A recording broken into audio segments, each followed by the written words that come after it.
Buongiorno e benvenuti a tutti. Interessantissimo il tema di questo giorno, è importanti gli studi che sono stati raccolti e pubblicati in questo volume. Io porto il saluto del corso di laurea triennale in diritto per le imprese e per le pubbliche amministrazioni e del corso di laurea magistrale biennale in diritto per l'innovazione nelle imprese e nelle pubbliche amministrazioni. E non è un caso che gentilmente Elena D'Orlando mi abbia affidato i saluti introduttivi, perché il nostro corso di laurea magistrale incrocia queste tematiche e fa della innovazione proprio la sua cifra identificativa. Per citare un noto studioso, viviamo una grande trasformazione, forse la seconda grande trasformazione dopo quella appunto così bene studiata da Polanyi. E sono anni ormai che questa grande trasformazione sta incidendo sul complesso del tessuto dei rapporti sociali. L'introduzione del volume che verrà presentato oggi è di Mario Losano. Il volume che io ho, ed è penso una chicca, L'informatica per le scienze sociali di Mario Losano, è del 1983. Quindi già c'era la visione, la percezione di quanto le innovazioni tecnologiche avrebbero investito anche il mondo del diritto. D'altra parte è notizia di questi giorni, l'Agid ha approvato il piano triennale per appunto l'innovazione tecnologica, la transizione al digitale, e ha individuato 6 punti strategici proprio per quanto riguarda le componenti tecnologiche che dovranno supportare la transizione al digitale. Le indico brevemente. Servizi, mettere in comune le applicazioni, valorizzare il patrimonio dei dati, che sono di dimensione impressionante, detenuto dalle pubbliche amministrazioni, un forte investimento nelle piattaforme tecnologiche, a cui si accompagna naturalmente una innovazione nel complesso delle infrastrutture. Quinto punto, a cui, come dire, che ha attirato prevalentemente proprio la mia attenzione, è quello della interoperabilità, cioè superare quello che è un limite storico, speriamo non cronico, del nostro sistema pubblico, che è la frammentazione, la non comunicazione tra diverse amministrazioni. E non ultima questione, che deve essere affrontata molto seriamente, è quella della sicurezza. Ora, il volume affronta veramente diverse tematiche e ci dà un quadro spettro molto ampio delle problematiche che la transizione al digitale pone al mondo dei giuristi. Io, così, per passione personale, sono particolarmente interessato alla questione del coordinamento tra le amministrazioni. Poi, tra l'altro, oggi abbiamo la fortuna di avere Fulvio Cortese tra noi, che di coordinamento se ne intende parecchio, perché la transizione al digitale non può non avere una forte incidenza sul dato organizzativo, sull'aspetto organizzativo. È un modo per ripensare radicalmente la pubblica amministrazione. Si dice spesso che l'uso del PC non può essere semplicemente una trasformazione di una macchina da scrivere in un'altra macchina da scrivere un po' più evoluta. Questo naturalmente inciderà sulla strutturazione stessa dei procedimenti e soprattutto dei processi, ed è per questo che non può non toccare l'aspetto organizzativo, che sarà caratterizzato da una esigenza di stabilire relazioni virtuose tra le amministrazioni e tra i diversi saperi di cui le amministrazioni dovranno dotarsi. E qua vengo, se mi consentite, al nostro corso di laurea magistrale, perché è un corso di laurea magistrale in cui studiamo il diritto in una forma un po' atipica, forse appunto innovativa, nel senso che il nostro corso di laurea ha come obiettivo proprio quello di formare persone che uniscano a delle buone, solide basi giuridiche la capacità di interloquire anche con gli altri saperi. Non perché debbano sapere tutto di tutto, ma perché devono essere degli interlocutori consapevoli, intelligenti, collaborativi con chi è portatore di altre discipline di cui le pubbliche amministrazioni, non solo oggi, ma da sempre, in un certo senso, non hanno potuto mai fare a meno. Quindi buon lavoro a tutti di cuore, perché questa giornata sarà veramente ricca di spunti, di interessi, di riflessioni. Grazie ancora e buon lavoro. Grazie al professor Leopoldo Cohen per questa introduzione a una mattinata che davvero si presenta ricchissima e molto intensa. Io sono Elena D'Orlando, sono la direttrice del Dipartimento di Scienze Giuridiche ed è per me davvero un piacere e un onore poter organizzare e coordinare i lavori di questa mattina, che riguardano la presentazione del già ricordato volume curato da Roberto Cavallo Perin e da Diana Urania Galetta, che raccoglie una serie di contributi sul diritto dell'amministrazione pubblica digitale. Si tratta di un volume particolarmente interessante perché questa tematica è affrontata innanzitutto non solo da angoli prospettici diversi, ma anche diciamo in una prospettiva multilivello.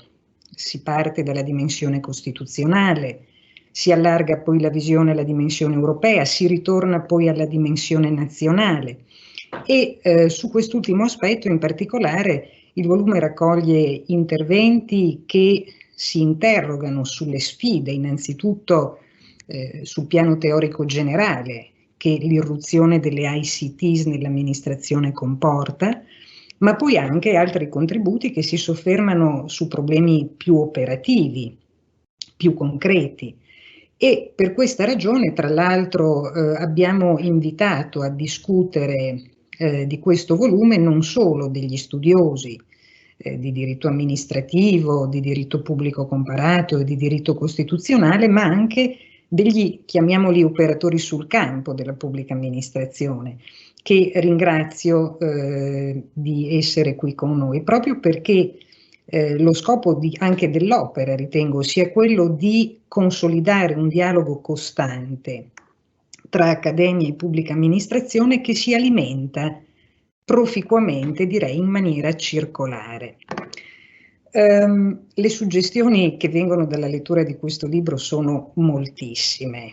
Riguardano, come già ricordava Leopoldo, i temi dell'organizzazione amministrativa, ma anche i profili ovviamente dell'attività amministrativa, le relazioni con i cittadini, anche queste viste da molteplici punti di vista. Pensiamo al tema della cittadinanza digitale, al tema dei contratti, ma io ovviamente mi devo autocensurare perché oggi il mio compito è solamente quello di presiedere e di coordinare, però vorrei sottolineare solo un dato che fa capire l'importanza di quest'opera e la particolare sensibilità che i curatori hanno avuto nel pensarla e poi nel realizzarla.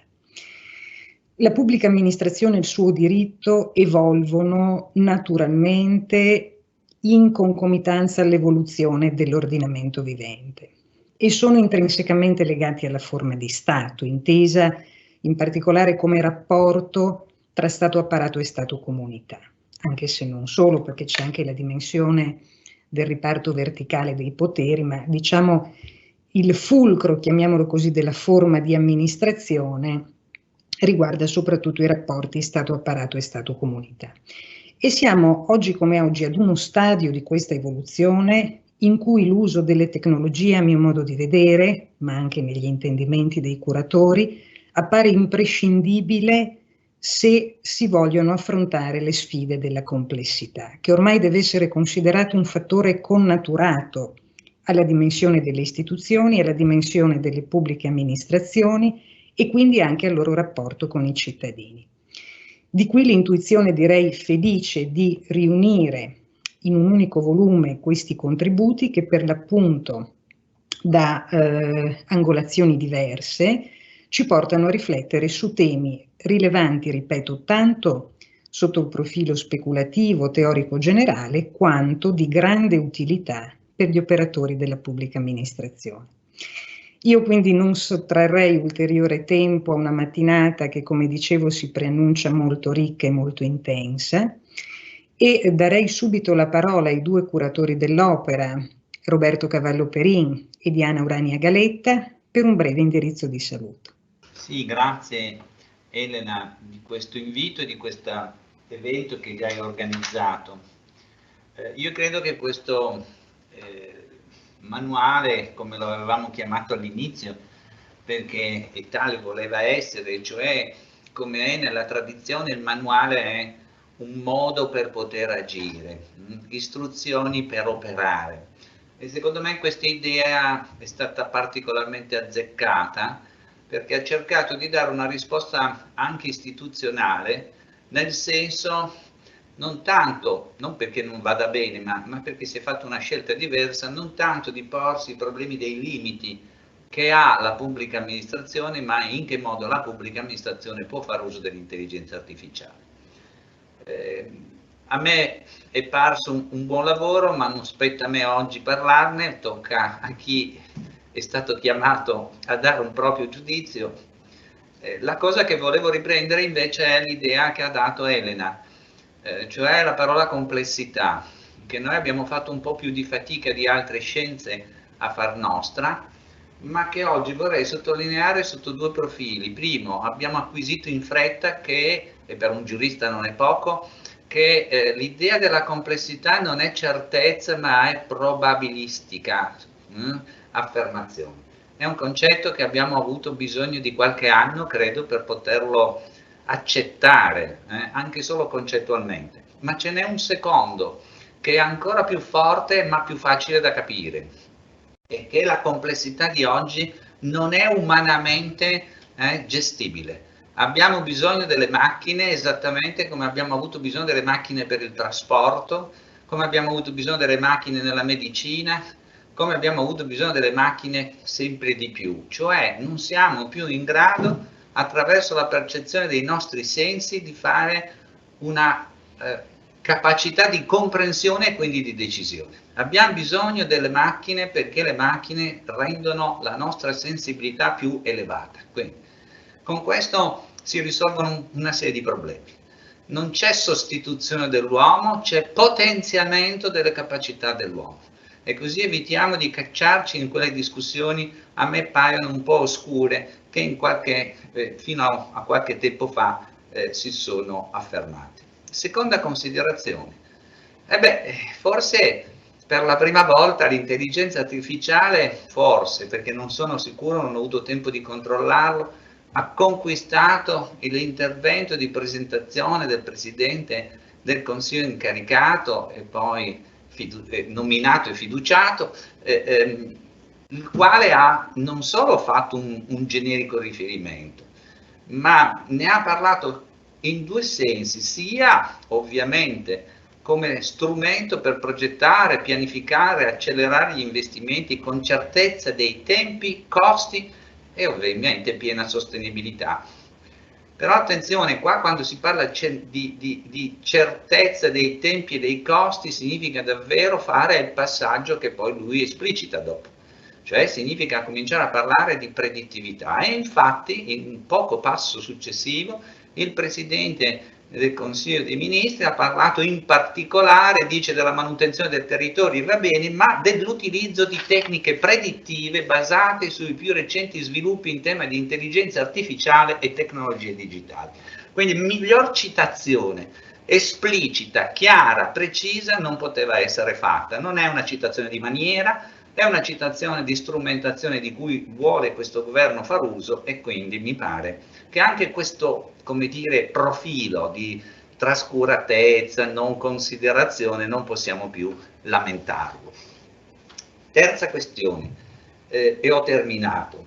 È probabile che usciranno piattaforme nazionali che guideranno sostanzialmente questo processo di trasformazione.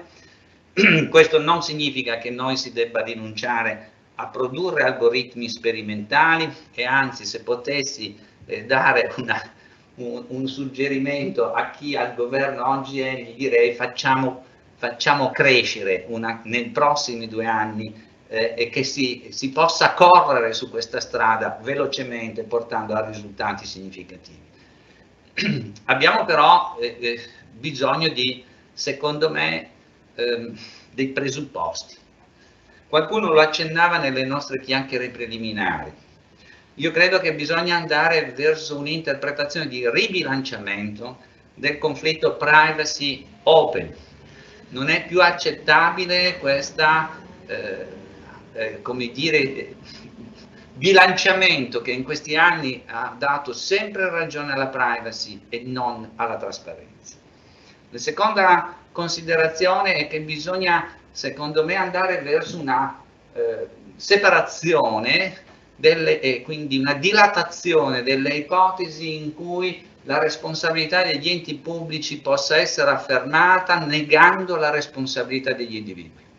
Cioè la progettazione degli algoritmi consentirà di negare che in un determinato caso vi sia responsabilità amministrativa, anche se si possa mantenere una responsabilità dell'ente.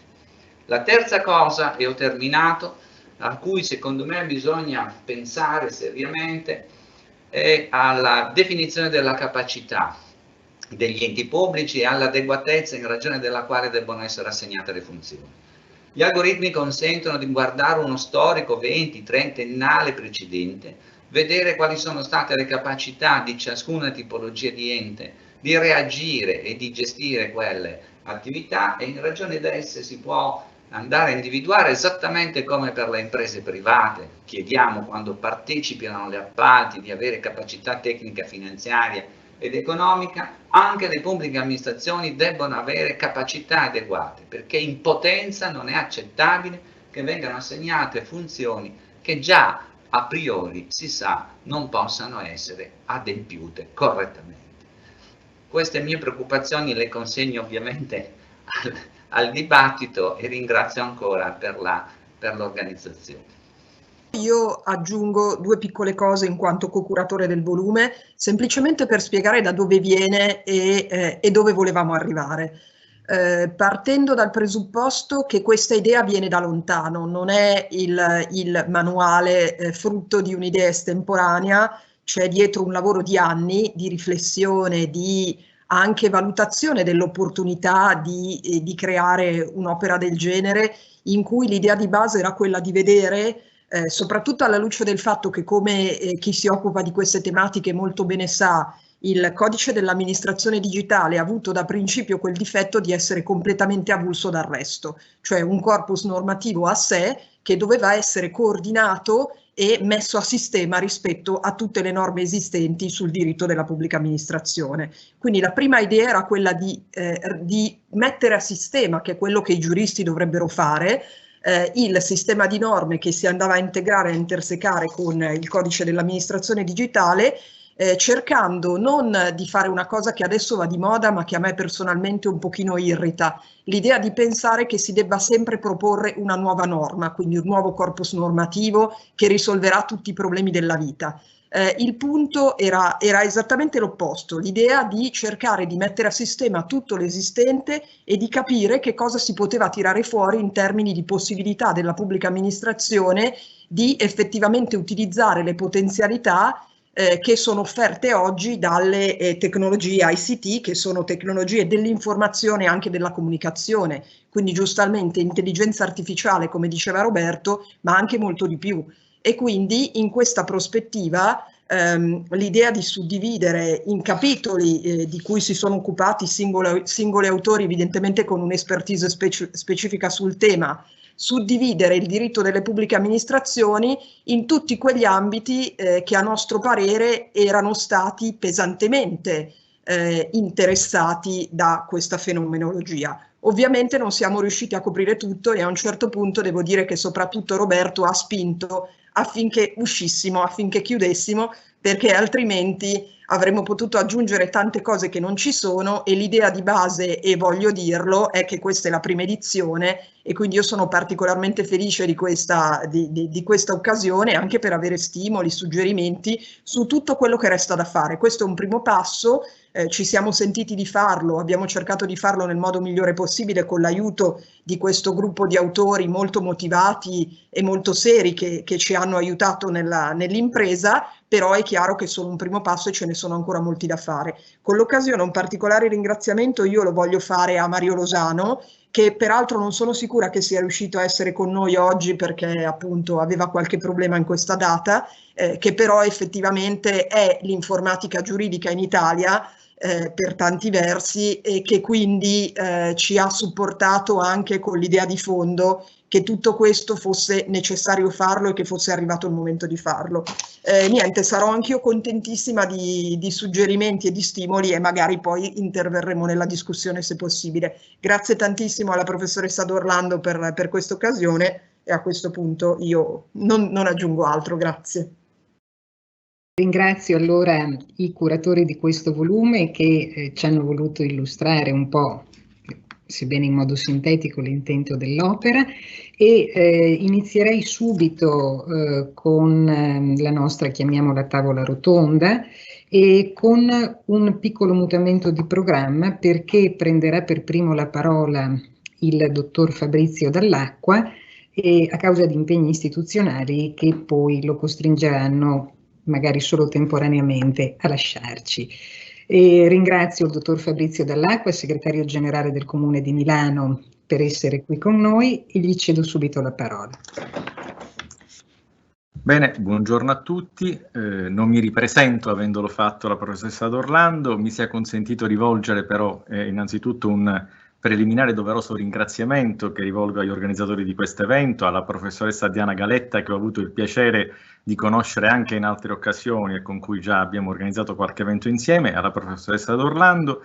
È un invito, quello che mi è stato rivolto, che io ho accolto con particolare favore, perché non soltanto mi consente di esprimere dal punto di vista di chi vive la pubblica amministrazione come operatore che cosa penso, qual è la mia opinione su questo volume, il diritto dell'amministrazione pubblica digitale, che devo dirvi ha destato in me notevole interesse per le ragioni che proverò sinteticamente a esporre, ma anche perché mi dà l'occasione, come pure mi è stato richiesto, di portare all'attenzione di un uditorio particolarmente qualificato qual è quello che ho virtualmente innanzi a me, le diverse esperienze che come Comune di Milano abbiamo portato avanti sul fronte della digitalizzazione, e su cui anche per effetto degli eventi pandemici è stata impressa una forte accelerazione, soprattutto nel 2020, esperienze tutte che dal mio punto di vista confermano l'assoluta attualità e l'assoluta pertinenza dei temi che sono trattati nel testo, nel volume che oggi ci vede, diciamo, vivere insieme questo momento di incontro.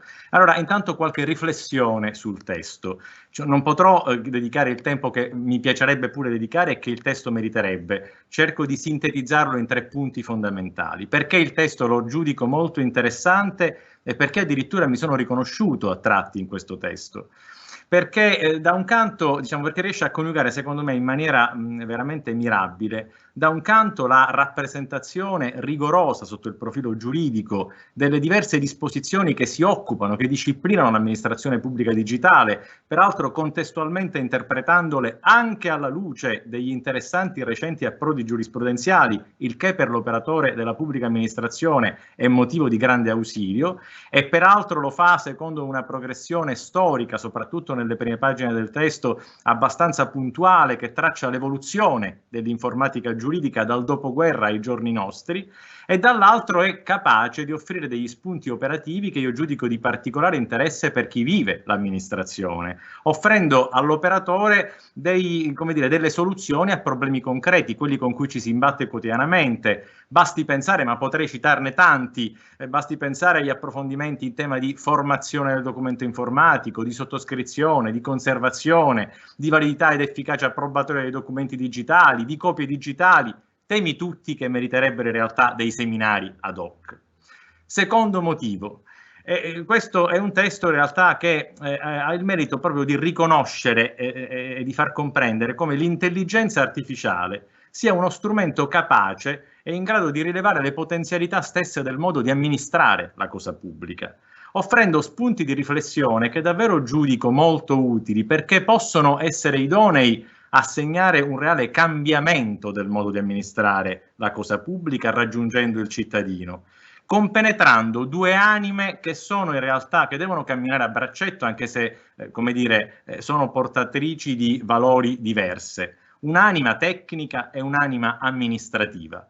L'anima tecnica che è necessaria, perché deve incidere come dire, sui processi di digitalizzazione, che dunque deve padroneggiare le regole dell'informatica, e l'anima amministrativa che deve svolgere forse un ruolo di committenza rispetto alla prima e che deve accompagnare l'anima tecnica nel ridisegnare attraverso l'introduzione del digitale nelle pubbliche amministrazioni i processi organizzativi dell'ente, secondo però regole che comunque devono connotare l'amministrazione pubblica, così evitando che si possano, diciamo, mettere in campo dei processi digitalizzati, magari in maniera tecnicamente perfetta, che però non ben si conciliano con le regole che presiedono i procedimenti amministrativi. Talvolta addirittura l'operatore di una pubblica amministrazione, quando non si seleziona bene il software, quando non si progetta bene lo strumento informatico di cui dotarsi, rischia di rimanere vittima dello strumento che invece dovrebbe aiutarlo. Allora, da questo punto di vista ho trovato particolarmente utili e interessanti le sollecitazioni che sono svolte da alcuni autori che nel definire il delicato ruolo delle autorità pubbliche nella individuazione degli standard tecnici a cui i sistemi informatici delle amministrazioni devono uniformarsi, pone l'accento sulla necessità che le amministrazioni siano in grado di condurre una valutazione comparativa sulla base di quello che l'autore definisce un ordine preferenziale cosiddetto decrescente, che dovremmo effettivamente tutti tenere in mente, e che va dal software sviluppato per conto della pubblica amministrazione, al riutilizzo del software o di parti di esso per conto della pubblica amministrazione, al software libero a codice a sorgente aperto, ovvero al software di tipo proprietario mediante il ricorso a licenza d'uso, cosa che frequentemente, soprattutto nelle realtà più piccole, ancora oggi connota, diciamo, le amministrazioni e che però spesso rimangono ingessate da questi sistemi, ovvero ad un software che sia la combinazione di tutte queste soluzioni, avendo evidentemente riguardo anche ai costi necessari per mettere in piedi il programma, per implementarlo, per mantenerlo, al livello di utilizzo di formati di dati e di interfacce di tipo aperto, di standard che siano in grado di assicurare davvero la interoperabilità, al sistema di garanzie dei livelli di sicurezza, e non mi riferisco soltanto a quelli di sicurezza informatica. Al Comune di Milano da qualche tempo a questa parte ci siamo dotati di una unità di cyber security, ma che anche sia in grado, poc'anzi qualcuno lo richiamava, il concetto di rispettare anche i rigorosi precetti in materia di protezione dei dati personali, su cui forse sarà il caso che prima o poi si intervenga. Io faccio soltanto riferimento alla recente ordinanza del 17 dicembre del Garante della protezione dei dati personali, che ha pesantemente sanzionato un importantissimo comune italiano per avere illecitamente trattato per dati personali di utenti e dipendenti che si avvalevano di un'applicazione per prenotare degli appuntamenti, ritenendoli in realtà lesivi dei principi di liceità, correttezza, trasparenza e quant'altro. Ultima riflessione sul testo. Bene, la lettura di questo testo, almeno diciamo per me è stato così, riesce a trasmettere un certo entusiasmo nel lettore, stimolando anche in chi è non particolarmente avvezzo all'uso della tecnologia informatica, soprattutto poi se svolge un ruolo all'interno di una pubblica amministrazione, come dire, un approccio che sotto il profilo mentale, sotto il profilo culturale, è in grado di aiutarlo a superare una certa diffidenza, quasi talvolta una certa paura che ancora oggi si registra all'uso delle macchine, conducendo questo lettore, ecco questo a me è capitato, in un viaggio quasi a tratti affascinante che nel tracciare il passaggio dalla nozione del documento amministrativo elaborato con l'uso delle macchine a quello della cosiddetta teleamministrazione, in realtà consente anche appunto ai meno avvezzi all'uso di queste tecnologie di poter penetrare con sufficiente chiarezza concetti che potrebbero apparire astrusi, quelli dell'amministrazione algoritmica, delle decisioni robotiche, della intelligenza artificiale, così facendo comprendere come questi strumenti siano davvero in grado di incrementare, ove utilmente impiegati e intelligentemente usati, incrementare l'efficienza dell'azione amministrativa, semplificando i rapporti tra la pubblica amministrazione e il cittadino, in cui giustamente da più parti gli autori di questo testo fanno, diciamo, a cui gli autori di questo testo, come dire, dicono che andrebbe riconosciuto un vero e proprio diritto all'uso delle tecnologie, quale, direi, come modalità di manifestazione delle libertà fondamentali e di partecipazione alla vita democratica delle istituzioni.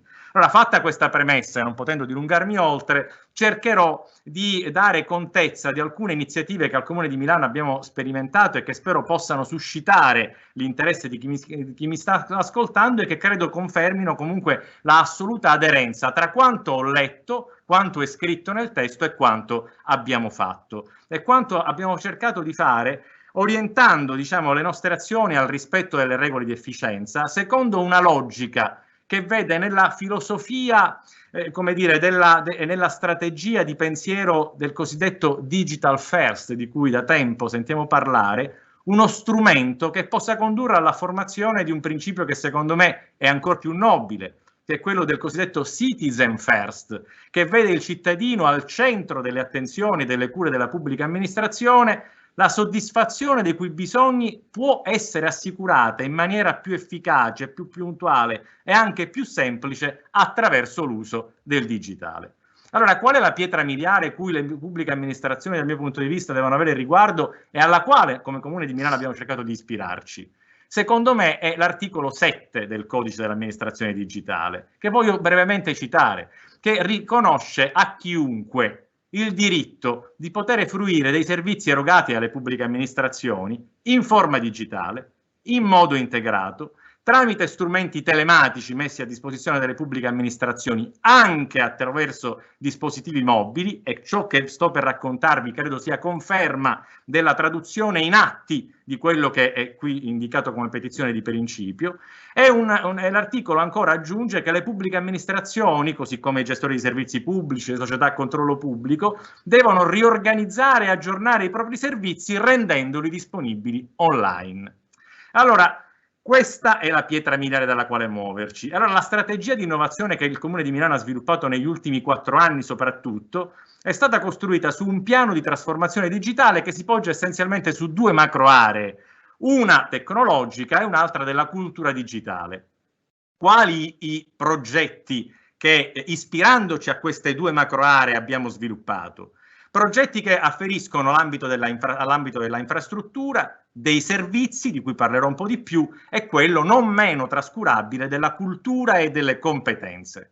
Sotto il profilo della infrastruttura, non posso, lo dicevo in apertura prima del convegno, così scambiando 2 chiacchiere con gli altri relatori, il Comune di Milano ha fatto davvero passi di gigante perché ha sviluppato un piano di interoperabilità importante, costruito su un codice open source che ha lo scopo di connettere i diversi servizi della città, che è in grado di facilitare la circolazione dei dati, di disaccoppiare i dati dalle tecnologie, di fornire un unico punto di documentazione, di migliorare la sicurezza, di rendere i servizi pubblici condivisibili e scalabili. È stato elaborato un progetto cosiddetto Data Lake o Smart Lake, che ha avuto come scopo la realizzazione di un archivio centralizzato di tutte le fonti dati del comune e che ha, come dire, scardinato la logica dei silos, cioè la logica dei dati compartimentati che venivano prodotti in una direzione e rimanevano soltanto là dentro, per sviluppare in realtà un modello di collaborazione e di scambio che ha assicurato una conoscenza diffusa e che evidentemente si è tradotta in un vantaggio per l'operatore della pubblica amministrazione, ma anche per il cittadino, e vi dirò qualcosa. Sul fronte dei servizi, diverse le iniziative che abbiamo realizzato e non posso evidentemente per ragioni di tempo parlare di tutte, però vorrei porre l'accento soltanto su alcune. Abbiamo ancor prima degli eventi pandemici, poi l'evento pandemico ha impresso un'accelerazione, abbiamo ormai un servizio di sportello unico per l'edilizia che è totalmente digitalizzato. Quest'anno si completa ancora un pezzettino mancante, però si tratta di un servizio online che il Comune di Milano mette a disposizione di cittadini e di professionisti per la presentazione e la gestione di pratiche edilizie, ma in realtà ciò che si può fare è enormemente ampio, perché tutto ciò che riguarda la materia sismica, della dichiarazione impianti, le fognature, le diverse SCI, la SCIA, sono tutte presentabili attraverso questo strumento. Questo strumento è composto da due applicazioni. Abbiamo un front office e un back office. Il front office cos'è? È lo sportello telematico che si chiama Impresa in un giorno, che consente a chiunque, da casa, dallo studio professionale, di presentare telematicamente domande, dichiarazioni, segnalazioni, corredandole anche da elaborati tecnici. Tra l'altro i format che vengono utilizzati sono bloccanti, sicché se non si compila correttamente tutto quello che il sistema mette a disposizione dell'utente, non si procederà mai all'inoltro telematico della istanza. In quanto invece tutto venga compilato correttamente, l'istanza sarà inoltrata e questo dà garanzia all'utente di avere certezza che immediatamente sia pervenuto questa istanza all'applicativo gestionale di back office. Il cittadino riceve la conferma che la sua pratica è già nelle mani degli uffici, degli operatori che appunto attraverso il back office gestiscono l'istruttoria, la esitano, fascicolano e archiviano. Quali vantaggi? Enormi. Semplificazione per i cittadini e professionisti, perché non hanno più necessità di recarsi presso gli uffici comunali per fare quello che oggi possono fare appunto da casa.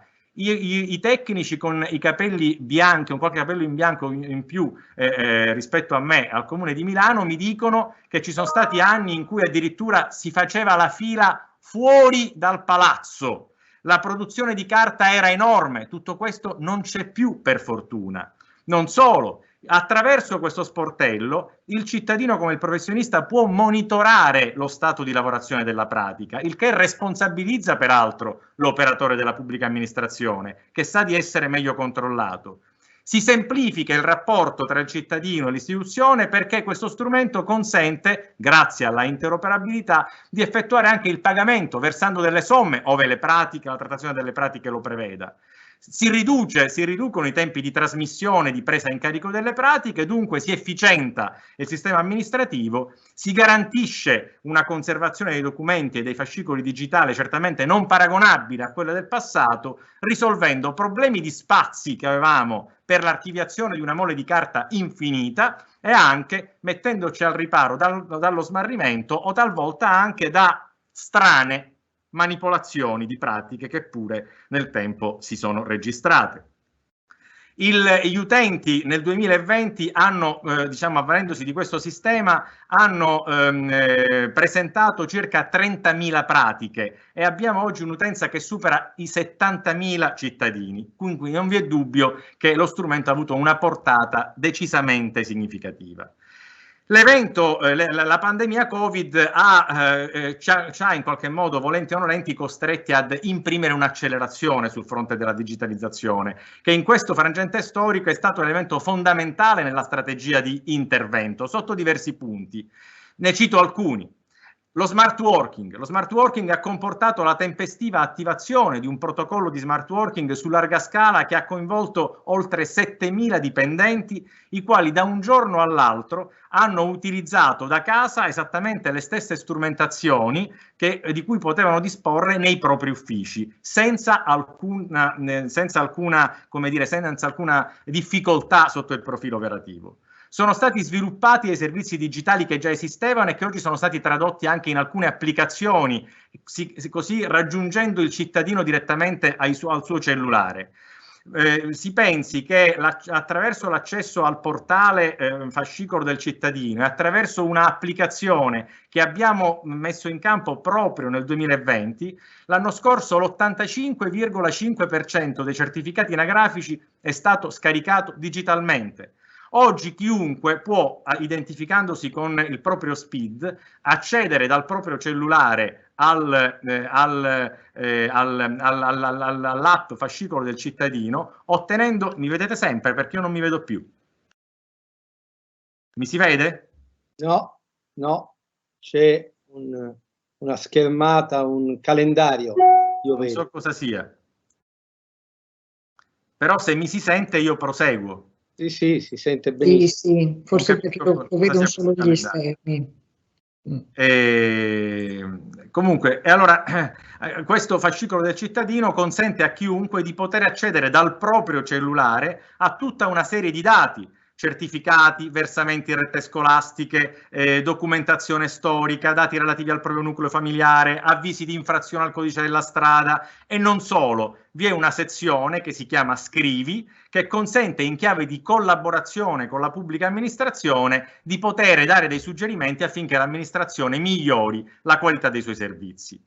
Gli organi istituzionali hanno svolto interamente la loro attività online, quindi tutte le sedute di giunta, le sedute di consiglio, le commissioni consiliari, tutti gli organi di governo dei nuovi municipi, tutto si svolge online. Questo credo ormai lo abbiano fatto la stragrande maggioranza dei comuni. Abbiamo anche, diciamo, un sistema che garantisce che le sedute di consiglio comunale siano in diretta streaming. Il sistema consente di generare la trascrizione di tutto ciò che si è detto in occasione degli incontri, di votare elettronicamente mediante l'accesso alle credenziali istituzionali che certificano il riconoscimento del partecipante alla discussione, così garantendo la validità di espressione del suo voto, ed è stato anche progettato un sistema che abbiamo soltanto testato come uffici e che somministreremo a breve ai consiglieri comunali, che consentirà, sulla falsariga di quanto avviene al Parlamento europeo con i cui tecnici ci siamo confrontati, che ha consentito l'elaborazione, che consentirà a ciascun consigliere di poter elaborare online gli emendamenti ai testi deliberativi in discussione,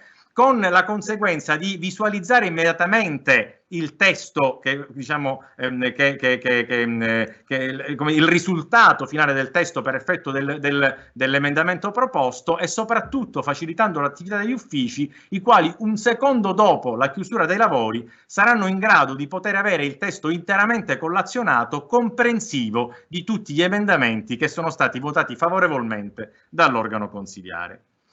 Con l'aggravarsi della pandemia, il digitale è diventato uno strumento di inclusione sociale ancor più forte, un abilitatore di servizi per i beni delle persone. E allora, insieme ad alcune app, vi ho descritto sinteticamente l'app del cittadino, abbiamo fatto qualcosa in più. Per esempio, sono particolarmente orgoglioso di dire che il Comune di Milano forse è il primo comune che ha fatto un protocollo molto rigoroso che ha consentito l'espletamento dei concorsi tutti in maniera digitale. Cosa significa questo? Che le procedure di selezione, anziché svolgersi nella maniera consueta, sono state, diciamo, come dire, soppiantate dalla somministrazione domestica degli elaborati, delle prove, pur sempre però prevedendosi la possibilità di un intervento umano, esattamente secondo quella logica di cui si parla nel libro, delle cosiddette procedure amministrative parallele, così come le chiama l'autore, attivabili in caso di emergenza nel caso in cui i sistemi informatici non dovessero correttamente funzionare. Questa piattaforma consente la creazione di tante aule virtuali quanto sono i candidati, i quali vengono identificati, i quali vengono controllati anche per quanto riguarda il comportamento che tengono durante lo svolgimento della prova. I componenti della commissione possono verificare se i casi di eventuale disconnessione sono indipendenti o meno dalla volontà del candidato, possono controllare l'ambiente circostante al candidato, possono anche, diciamo, in maniera differita rispetto all'espletamento del concorso, controllare quello che si è verificato nell'aula. Quali sono stati i vantaggi? Enormi. Sotto il profilo dell'amministrazione, chiaramente noi abbiamo potuto continuare a fare concorsi mentre nel resto d'Italia ci si era fermati. Ma anche, diciamo, nel futuro vengono eliminati costi importanti perché non abbiamo più, diciamo, la necessità di cercare sale e noleggiarle, quindi pagando le relative spese. Non abbiamo più bisogno di impiegare personale che sta lì a vigilare. e il vantaggio per i concorrenti è altrettanto enorme. In questo momento, diciamo, costretti ad assicurare una serie di misure di contenimento, abbiamo superato i limiti territoriali e spaziali, abbiamo consentito la partecipazione a chiunque, anche ai candidati in quarantena, che altrimenti avrebbero dovuto, diciamo, non avrebbero potuto partecipare agli eventi. Abbiamo evitato a tutti il disagio, e quindi questo è un sistema che utilizzeremo anche nel futuro, di dover affrontare le trasferte per trasferirsi da una regione a un'altra per raggiungere la sede concorsuale, evitando dunque i relativi costi. Ancora, è stata fatta un'applicazione che si chiama Milano Aiuta, che è disponibile dal 10 maggio e che permette di conoscere a chiunque oltre 350 negozi di prossimità che effettuano consegne a domicilio. Un'altra soluzione che è sempre stata, diciamo, utilmente posta in essere da poco e che io, se fossimo in presenza, mi piacerebbe sperimentare insieme a voi, ma se ci fosse qualcuno che volesse farlo sarà enormemente facile farlo. Prendete il vostro cellulare.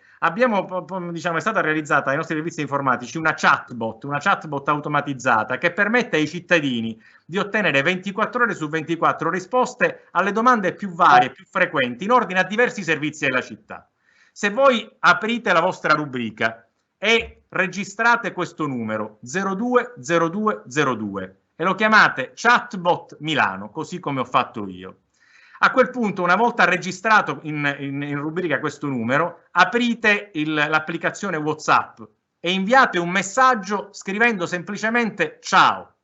A questo punto il bot si attiverà e vi fornirà una serie di opzioni tra cui voi potrete scegliere per ottenere risposta immediata alle più varie richieste. Notizie sul Covid, spostamenti, orari, normativa, certificati, carte d'identità, tributi, scuola, bambini, sport, tempo libero, numeri utili, guasti, una serie di infinite informazioni. L'altro giorno, non me ne vergogno, grazie all'utilizzo di questa chatbot mi sono accorto che stava per scadere un bollettino per pagare la Tari e, ebbene, in diretta, grazie ai sistemi di interoperabilità, mi sono potuto collegare al fascicolo del cittadino e pagare online, risolvendo il problema in meno di 4 minuti. Va bene. Ultimo ambito. Cristina, tante cose. Sento una voce che si sovrappone. Ultimo ambito, quello delle competenze dell'educazione, su cui sicuramente le amministrazioni devono investire se vogliamo sensibilizzare tutti all'uso del digitale. Sento di citare due principali eventi. La Milano Digital Week, che è una settimana che è stata svolta anche nel 2020, soltanto online evidentemente, che ha lo scopo di promuovere l'inclusione, la cultura e la sostenibilità digitale, e che è un'opportunità che direi straordinaria per mostrare tecnologie di avanguardia, ospitando eventi dedicati all'innovazione e che ha visto registrati oltre 120.000 spettatori. E poi l'anno scorso ha visto la luce anche STEM in the City, una iniziativa che è nata in collaborazione con importanti realtà del settore pubblico e privato e col sostegno delle Nazioni Unite. È stata creata questa piattaforma che si chiama STEM in the City, che è prevalentemente, seppur non esclusivamente, a disposizione di studenti, docenti e genitori, i cui obiettivi principali sono quello di diffondere i valori delle scienze, delle tecnologie, delle competenze digitali, cercando al contempo di ridurre il divario di genere e gli stereotipi culturali che allontanano i giovani e soprattutto le ragazze dall'intraprendere carriere scientifiche. Si sono svolti vari eventi, l'evento di lancio è stato visualizzato da oltre 312.000 utenti, il 55,76% dei quali si è collegato dal proprio apparecchio mobile. Ultime annotazioni. E anche qui mi riallaccio a quanto ho letto nel testo. E nel testo giustamente si mette in evidenza una lacuna del nostro sistema normativo. In Italia, diversamente da quanto non avvenga in altri paesi, mi riferisco alla Finlandia, alla Spagna, alla Francia, alla Grecia, soltanto per citare gli esempi di cui parlano gli autori del testo, non abbiamo un vero e proprio articolo del nostro codice dell'amministrazione digitale che riconosce a chiunque, come dovrebbe essere, il diritto all'uso delle tecnologie, il diritto alla connessione alla rete internet, dunque, come dire, diritti che connotano pienamente diciamo, i concetti di cittadinanza digitale. Beh, sotto questo profilo però mi piace comunque dar notizia che il Comune di Milano fa parte da qualche tempo da qualche tempo in qua della Cities Coalition for Digital Rights, che è un tavolo di discussione e di collaborazione tra città internazionali, vi fa parte anche Amsterdam, Barcellona, New York, il cui scopo è quello di promuovere i diritti digitali della cittadinanza per l'accesso universale alla tecnologia e alla rete e gestione trasparente dei dati personali.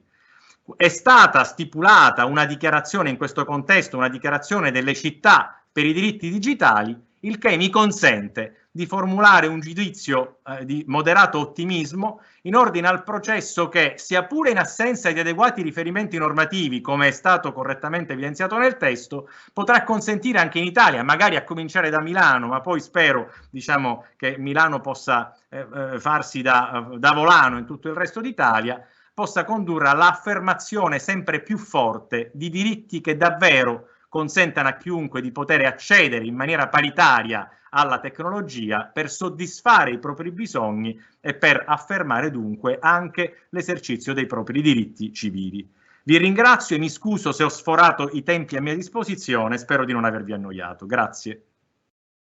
Grazie al dottor Fabrizio Dall'Acqua per tutte le suggestioni che ha voluto condividere con noi, ci ha dato uno spaccato di quella che potremmo dire l'amministrazione digitale in azione, che opera sul campo al servizio dei diritti dei cittadini, come ci ha ricordato, e che ha assunto poi una particolare importanza nel periodo dell'emergenza sanitaria, in cui ha consentito all'amministrazione di agire e ai cittadini di tutelare le proprie posizioni giuridiche soggettive, pur con tutte le difficoltà che le misure emergenziali hanno indotto e hanno provocato anche nella nostra vita quotidiana.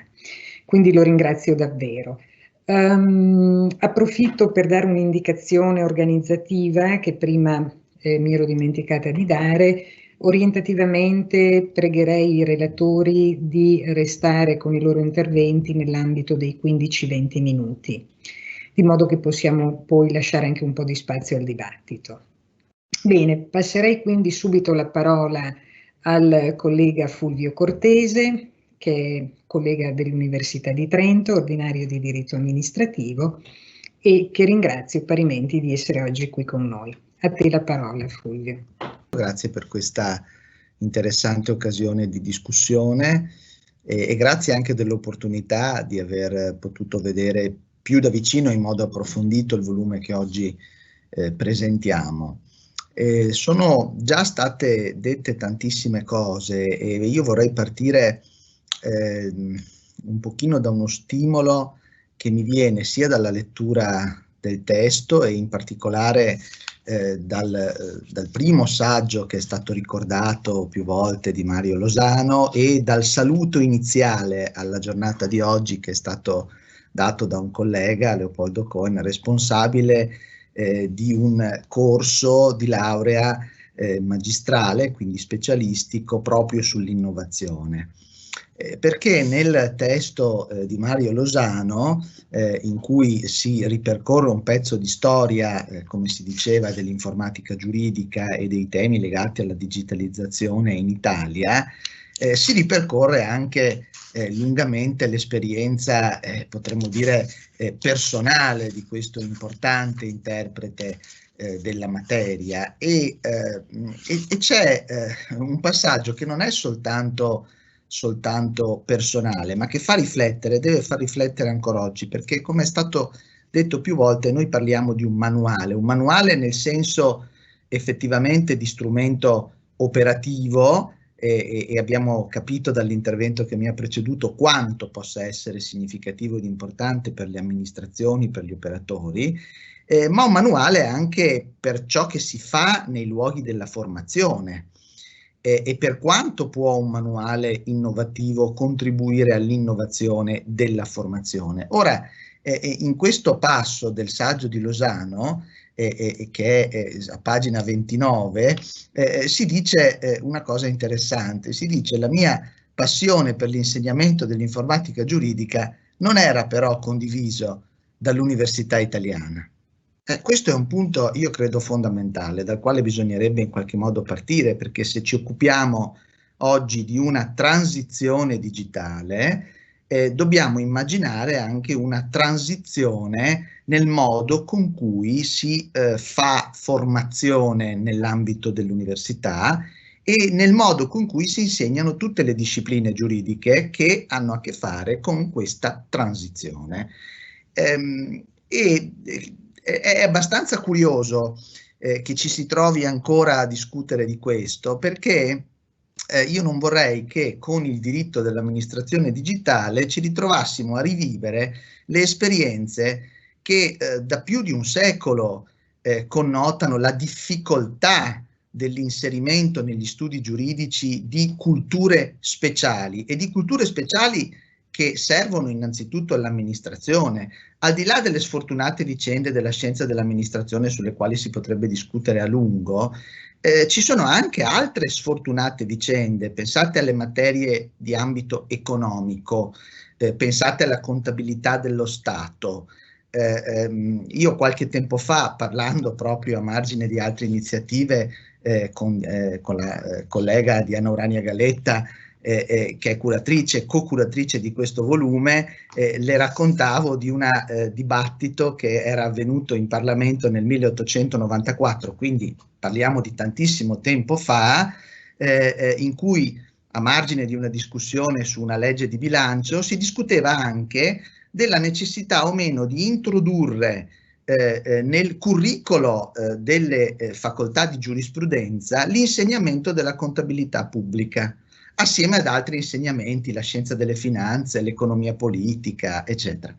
E ci fu uno scontro terribile in quel Parlamento, terribile, e anzi un tentativo del governo in via regolamentare di mutare il curricolo delle facoltà giuridiche fu completamente messo in dubbio alla successiva crisi di governo, cioè il governo successivo arrivò e, visto il dibattito che c'era appena stato in Parlamento, per evitare ulteriori scontri cancellò quella riforma. Ecco, grande resistenza, se vogliamo, della lunga tradizione e gloriosissima degli studi giuridici, che come tale ha un suo corpo fondamentale ovviamente, ma allo stesso tempo fatica a rinnovarsi come tradizione. La tradizione non è qualcosa di fisso, no? Ovviamente è qualcosa che si alimenta di transizioni. Ecco, questo quindi è un paradosso molto, molto significativo e credo che sia un aspetto del quale necessariamente occuparsi, e trovo interessante che questo volume si apra con l'esperienza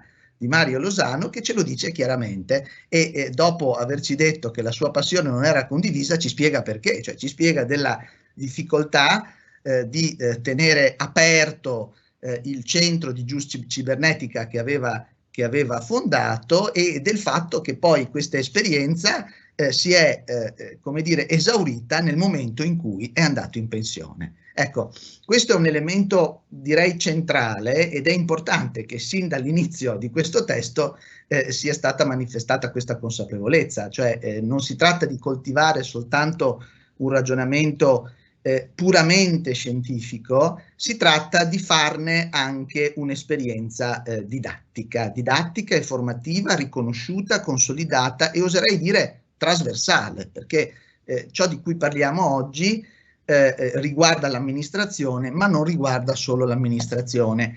E qui vengo all'ulteriore spunto interessante che si trova molto bene espresso nel capitolo dedicato, potremmo dire, ai profili costituzionali di Andrea Simoncini, quando verso la fine della sua trattazione ricorda, addirittura utilizza un'immagine tratta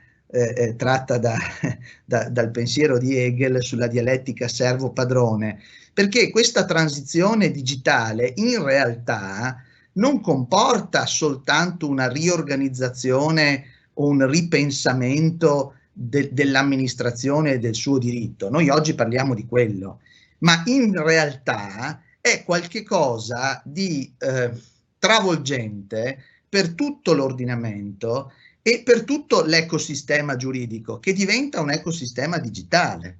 Allora, quando si è già detto che per l'amministrazione, che si occupa molto di organizzazione, costitutivamente questo tipo di transizione comporta dei cambiamenti importantissimi, non dobbiamo però fare l'errore di immaginare che questi cambiamenti siano soltanto cambiamenti dell'organizzazione o dell'azione amministrativa, perché sono cambiamenti istituzionali in senso amplissimo.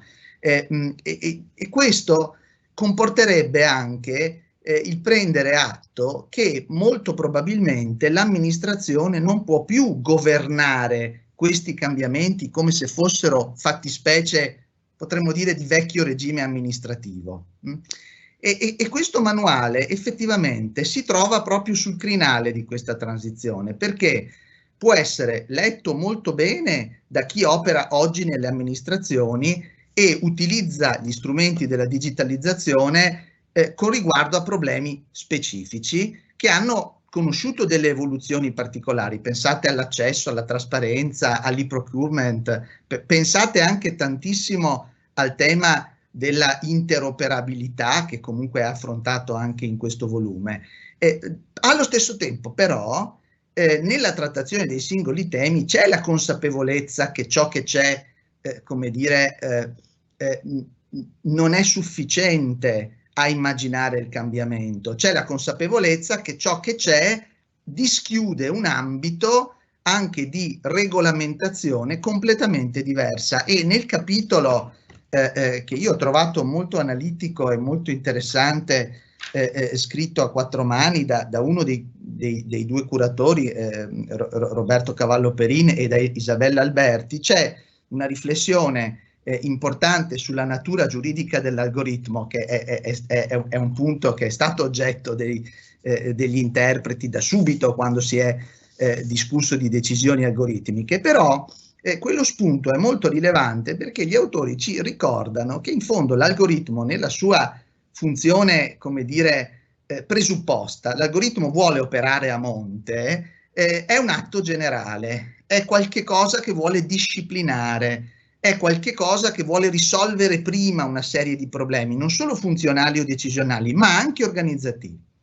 Allora qui si dischiude un tema gigante, perché se l'algoritmo funziona così, il principio di legalità va in qualche modo rivisto o va in qualche modo interpretato diversamente, perché l'algoritmo diventa il modo con cui la legalità si articola in maniera specifica in tante situazioni diverse, e quindi forse non abbiamo più bisogno di una legalità così strutturante come può essere quella della legge 241, almeno come è diventata oggi. Abbiamo forse bisogno di una legalità di principio sulla quale si innestano esperienze algoritmiche che sono esperienze di disciplina e che responsabilizzano l'amministrazione in questa disciplina.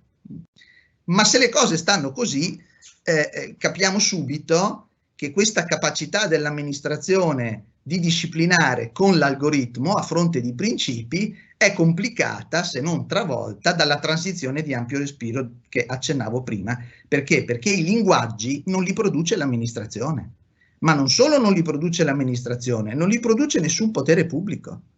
La cosa interessante è che i linguaggi prevalenti, le tecnologie di uso più comune e travolgente, dinanzi alle quali nessun cittadino si pone problemi di privacy, poi su questo tornerò, sono, noi diremmo, private. Sarebbe anche banale dire private, perché sono ibride in realtà, sono il frutto dell'incontro di esperienze molto diverse che talvolta partono addirittura nel pubblico, magari nella ricerca pubblica, e poi arrivano nella grande produzione privata, o viceversa. Allora, se le cose stanno così, il ruolo dell'amministrazione è, come dire, meno dominante, è più responsabilizzante. Cioè l'amministrazione, più che essere un soggetto che può davvero controllare con questi strumenti l'efficientamento della sua capacità d'azione, è un soggetto che cerca l'efficientamento avvalendosi di una serie di opportunità che provengono per lo più dall'esterno dell'amministrazione. Più che un dominio c'è una regolazione che diventa, come dire, il connotato più forte dell'amministrazione, il che non significa che l'amministrazione rinuncia ai suoi poteri, no, nulla di tutto ciò, non vorrei essere frainteso. semplicemente l'amministrazione si trova a camminare su un terreno di cui non è l'unica protagonista, in cui non è facile ribadire quella tradizionale dialettica autorità-libertà sulla quale ci siamo in tanti formati. Ecco, quindi questo è un aspetto importante e devo dire che qui questo aspetto emerge molto bene e sempre nello stesso capitolo dal quale ho ripreso il tema della definizione dell'algoritmo, in particolare poco dopo c'è un'altra interessante osservazione quando si discute sul modo con cui dovrebbe essere programmato l'algoritmo anche nell'ottica di misurare, poi apprezzare o verificare il regime di validità e invalidità degli atti amministrativi. Cioè a pagina 142 si dice: l'algoritmo deve essere programmato considerando la casistica creatasi attorno alla violazione di uno standard d'amministrazione che ad un tempo è chiamato ad osservare e per così dire ad applicare nel caso concreto. Ecco, anche qui troviamo un'apertura particolare, perché qui da un lato si dice una cosa che non è altro che l'applicazione circostanziata e aggiornata di qualche cosa che sappiamo tradizionalmente, no? Per misurare la legittimità di una decisione lo facciamo perché lo facciamo sulla base di un parametro, ma abbiamo detto che questo parametro direttamente lo troviamo nell'algoritmo come atto generale. Come programmare l'algoritmo? Ecco, qui ci viene detto che l'algoritmo si basa molto sulla constatazione di ciò che c'è stato nel tempo e in fondo Roberto Cavallo Perillo diceva anche prima nella sua veloce presentazione a che cosa ci serve questo lavoro dell'amministrazione sull'algoritmo? Beh, ci serve anche a autovalutare, ci serve anche a verificare come l'amministrazione ha agito. Qui però misuriamo anche tutta l'ambiguità, no? Come recuperiamo in questa autovalutazione il rapporto tra un'esigenza di prescrittività, sulla base della quale poi misurare la legittimità, e un'esigenza di regolarità, perché la regolarità non è una prescrittività. Certo, ovviamente, come diceva Roberto Cavallo Perillo, e l'ha detto molto bene, dobbiamo fare un passaggio, dobbiamo passare dalla certezza al linguaggio della complessità, no? Dobbiamo passare da una certa idea molto geometrica ad un'idea che non è per nulla geometrica e questo passaggio non è semplice, però nel libro noi troviamo tutti i segnali di questa transizione, di questo passaggio e da questo punto di vista quindi i capitoli di questo libro sono capitoli seminali, cioè sono capitoli che ci dicono come stanno le cose, ma ci dicono anche come dovrebbero essere in questo passaggio. Un'altra cosa interessante che mi sembra che vada un pochino sottolineata ha molto a che fare con il tema per l'appunto della privacy, che è l'ultimo cenno che volevo fare perché è già stato citato molto io forse cerco di porre una domanda o un quesito che a me sembra anche ingenuo, però il quesito è questo: come mai l'utente, e parliamo dell'utente italiano, poi magari in altri paesi come dire, i presupposti culturali sono diversi, ma come mai l'utente italiano, quando avrebbe potuto e dovuto forse scaricare una app per il tracciamento dei casi di contagio da virus nella pandemia attuale, non l'ha fatto e si è posto un problema di privacy. E allo stesso tempo però lo stesso utente italiano medio che si poneva questo problema non si pone nessun problema ad avere installate sul proprio cellulare decine di app di vario tipo in cui offre, per così dire, ecco, a chi ha gestito un determinato servizio o a chi gestisce le piattaforme di vendita di determinati servizi molti più dati di quelli che avrebbe offerto allo Stato italiano. Ecco, questo da un certo punto di vista si può spiegare, e forse è anche naturale, di fronte al volto del Leviatano sia sempre una paura atavica. Però è molto interessante questo, perché ci dà l'idea della distonia nella quale ci troviamo. Cioè noi abbiamo ancora l'impressione che l'amministrazione sia un soggetto forte con l'uso di queste tecnologie, ma non è vero. È il soggetto più debole dell'ecosistema digitale, è debolissimo, è molto debole. E su questo punto vorrei, e chiudo con questo, vorrei farvi riflettere molto su ciò che troviamo in un altro capitolo del libro, quello che si occupa della cittadinanza digitale. Gli autori sono Stefano D'Ancona e Paolo Provenzano, quando si parla dell'identità digitale, del domicilio digitale. Ecco, molto utile l'informazione che troviamo, però anche qui, ma qual è il domicilio digitale che conta di più? Quello che diamo ad Amazon come indirizzo a cui farci le spedizioni, o quello che concordiamo con lo Stato all'interno di un sistema in cui scaricare alcune app che raramente scaricheremo e che per la cui attivazione ci mettiamo qualche ora, mentre su Amazon di certo siamo più rapide. Qual è il nostro vero domicilio digitale? Ecco, io questa domanda me la faccio e credo che di fatto il domicilio digitale più forte sia quello delle grandi piattaforme online. Allora, dove sta la nostra identità digitale? Le risposte potrebbero essere diverse, le reazioni potrebbero essere diverse. Possiamo immaginare davvero che sia un potere pubblico statale o di una singola amministrazione, forse ancora meno, a darci una identità digitale o a competere con l'identità digitale presupposta al funzionamento di alcune piattaforme? Io credo di no. Ecco, probabilmente la risposta sta ancora una volta nell'indicazione metodologica, uscire dall'idea della certezza per quella della complessità, immaginare che sono identità digitali strutturalmente funzionali e che non ne esiste in realtà una capace di dominare l'altra. Ecco, dobbiamo forse uscire da questo. Il ruolo dell'amministrazione è quello di, come dire, essere responsabile regolatore di ciò. Ecco, questo è il punto. È un equilibrio non facile da trovare, ma è una sfida che forse le prossime edizioni di questo manuale ci aiuterà ad affrontare. Grazie ancora. Ringrazio molto Fulvio Cortese per questo bell'affresco che ci ha fatto su alcuni temi che sono davvero colossali, in primis la diffidenza con cui ci si è accostati nella nostra cultura al tema dell'informatica giuridica, ma anche il tema del rapporto tra principio di legalità e ICTs, in particolare concretizzate nelle formule algoritmiche, tra l'altro un tema di cui molti dei presenti si sono occupati nell'ambito di un network, approfitto per fare un piccolo spot, di cui molti di noi fanno parte e che è coordinato dal professor Jean Bernardo B, che oggi ci farà il regalo di concludere il nostro incontro.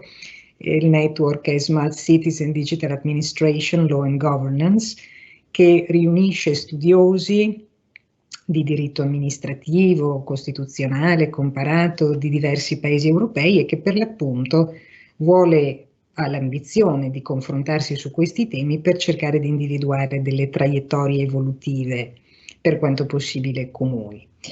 E poi ovviamente il tema della privacy, che io amo pronunciare all'inglese, che è un tema che necessariamente viene evocato, naturalmente viene evocato quando ci si confronta con i temi del digitale e rispetto al quale Fulvio ci ha posto degli interrogativi rispetto ai quali effettivamente c'è ancora molto da riflettere.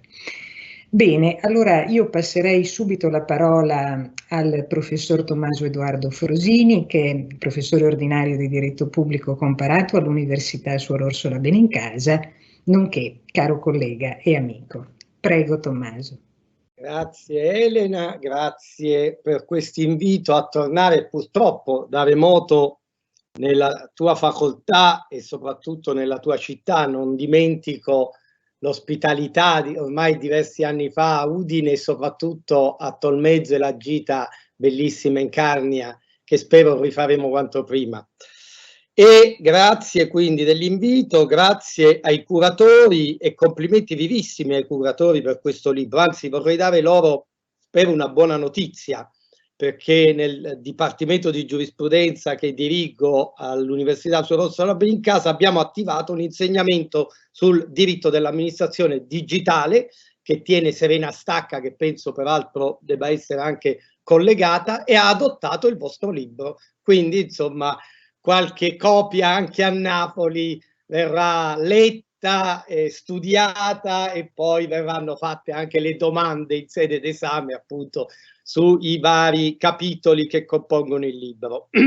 Dunque anch'io partirei, e me lo consentirete, proverei a fare delle integrazioni rispetto a quello che è stato detto prima da Cohen e soprattutto da Cortese, con riferimento all'affresco molto bello di Losano, ci mancherebbe, uno davvero dei pionieri dell'informatica giuridica, salvo che, me lo consentirete, da figlio, insomma, non posso non ricordare, e mi spiace che non l'abbia fatto Losano nel suo saggio, che il primo libro apparso in Italia di informatica giuridica è del 1968, si intitolava Cibernetica, diritto e società e l'autore era Vittorio Frosini, il cui primo capitolo addirittura era intitolato Il diritto artificiale, pensate. Ora vi voglio raccontare anche un aneddoto. Quando uscì questo libro, il primo in Italia e uno dei primi in Europa, mio padre lo andò a portare, come si usava un tempo, oggi l'università è un'altra cosa, al suo rettore, che era Cesare Sanfilippo, che era un professore di diritto romano, il quale quando ricevette la copia lo guardò, lesse il titolo e gli disse: Vittoriuzzo, ma ci credi davvero a queste fesserie? Perché pensate, nel 1968 i computer erano gli elaboratori elettronici, accostare questi temi al diritto pareva un'eresia, e quindi tutto nacque lì, ma nacque, ecco qui mi permetto di integrare le cose che diceva prima il collega Cortese, nacque dalla sociologia del diritto, materia che mio padre attivò per primo in Università Italiana nel 1968, come studio appunto dell'impatto delle problematiche tecnologiche nella società. Tant'è che oggi, lo sapete bene, proprio per questa sua, diciamo, epifania, l'informatica giuridica è nel raggruppamento della filosofia del diritto, perché naturalmente nacque su impulso di un filosofo del diritto. E anche qui Losano però la racconta a metà, perché c'è uno sviluppo dell'informatica giuridica nelle nostre università. Ormai ci sono cattedre, ci sono professori ordinari di informatica giuridica che si sono formati appunto dagli studiosi, non tanto e non solo mio padre, ma penso anche alla scuola bolognese di Enrico Pattaro, dove ormai la facoltà di giurisprudenza di Bologna ha ben 2 ordinari di informatica giuridica, uno è Giovanni Sartor, un collega di grande valore, un'altra è la Monica Palmerani. Insomma, come dire, è vero che era considerato una volta come le grida manzoniane scansati vile meccanico, colui il quale si occupava, però piano piano questa battaglia la si può considerare in parte vinta. Oggi l'informatica giuridica ha una sua piena dignità disciplinare, concorsuale, che a noi piace tanto, a noi professori universitari, ma soprattutto scientifica. Questo libro ne è un'ulteriore conferma e testimonianza. Come sapete ci sono riviste, io dirigo insieme a degli illustri maestri, Pietro Rescigno, Zeno Zenkovic, Guido Alpa, una rivista storica che da 30 anni che studia queste cose, il diritto dell'informazione e dell'informatica. Quindi insomma prendiamo atto del progresso che è stato fatto, sia pure tenendo conto di alcune riserve che giustamente Mario Losano da par suo mette in evidenza. Chiusa questa parentesi, che non voleva essere ovviamente di tipo familiare, ma soltanto di storia del diritto italiano, diciamo, della seconda metà del Novecento. Vengo al libro che ho molto apprezzato perché è davvero completo, ed è un libro sul quale vorrei provare a, diciamo, immaginare di rivolgere ai curatori e agli autori una domanda, perché il codice dell'amministrazione digitale ormai ha più di 15 anni, ed è del 2005. Dico, si può fare un bilancio? Penso di sì, dopo 15 anni sono maturi ormai i tempi per provare a fare un bilancio, ma si può fare un bilancio positivo? Questa è la vera domanda, non tanto se si può fare il bilancio. Cioè, il codice dell'amministrazione digitale, salutato come una grande innovazione che potesse dare davvero una spinta alla crescita dell'amministrazione, sotto lo slogan, ricorderete, Digital First, innanzitutto il digitale, no? Pareva che in questo modo si potesse davvero rendere un'amministrazione efficiente, trasparente, una semplificazione amministrativa e quant'altro. Ebbene, io, ora poi sentiremo nelle repliche ovviamente gli amici Cavallo Perin e Galetta se il bilancio è tendenzialmente positivo o se, come tutti i bilanci, ahimè, della storia, delle norme e del diritto italiano degli ultimi anni, è un bilancio in chiaroscuro. Ne vedo più la parte scura di quella chiara. Perché? Perché innanzitutto perché c'è stata una stratificazione normativa. La stratificazione normativa di per sé è dannosa, perché naturalmente crea confusione, crea difficoltà applicative e costringe a svolgere attività interpretative non sempre univoche. Ma la stratificazione normativa, secondo me, è dovuta anche a un problema di fondo che riguarda il rapporto fra il diritto e la tecnologia. Cioè, quanto può il diritto cristallizzare il fenomeno tecnologico? Questo è il punto. Io tante volte mi confronto con amici, colleghi su questi temi e lo dirò anche qui. Molti auspicano regole, controlli, ora c'è il Digital Service Act, come sapete la Commissione europea sta per varare un regolamento con il quale intende regolare l'attività delle piattaforme digitali. Sì, ma dico, c'è un problema di fondo. La norma non può codificare un qualcosa che è soggetto a una rapidissima capacità di cambiamento, di evoluzione e di trasformazione. Pensate nel nostro piccolo come lo viviamo questo. Gli smartphone fino a 2 o 3 anni fa non c'erano, non c'era la possibilità della videochiamata. Pensate che oggi noi possiamo videochiamare un amico in Nuova Zelanda e poterci parlare e vedere, una cosa che a raccontarla ai nostri nonni ci prenderebbero per pazzi, ovviamente. Cioè c'è un'evoluzione tale, ma questo vale anche per la diciamo, per il biodiritto, come viene detto soprattutto nell'Università di Trento di Fulvio Cortese, dove ci sono dei cari amici e colleghi che lo studiano in maniera, devo dire, molto accurata. Come fai tu a scrivere delle norme che poi rischiano di essere obsolete nel giro, vorrei dire, quasi di pochi mesi, se non di pochi anni? Perché? Perché nel frattempo la tecnologia avanza, mentre il diritto naturalmente ha difficoltà ad inseguire il progresso tecnologico. Quindi la stratificazione normativa, l'errore che talvolta si commette è quello di voler applicare, diciamo così, vino nuovo in otri vecchi, per così dire, cioè di voler scrivere le norme come si ritiene debbano essere scritte, puntuali, rigorose, non generali astratte, perché ormai questo è un mito naturalmente. Oggi le leggi vengono scritte, si provano a scriverle per quanto ci sia una competenza di leggistica, come si dice, o tecnica legislativa da parte del nostro legislatore, ma questo è un altro discorso, puntuali, precise, dettagliate, che vanno a colpire direttamente la fattispecie, ma con la tecnologia non è possibile, perché naturalmente questa poi nel giro di poco tempo naturalmente rende quella norma non più applicabile nei termini di dettaglio come il legislatore ha provato a scriverla e approvarla. Quindi il punto della stratificazione normativa, diciamo, è un punto critico che attiene anche al tema del diritto dell'amministrazione pubblica digitale e quindi al CAD, al codice, e quindi a quello slogan che oggi potremmo dire un poco ipocrita del Digital First, cioè innanzitutto e anzitutto il digitale.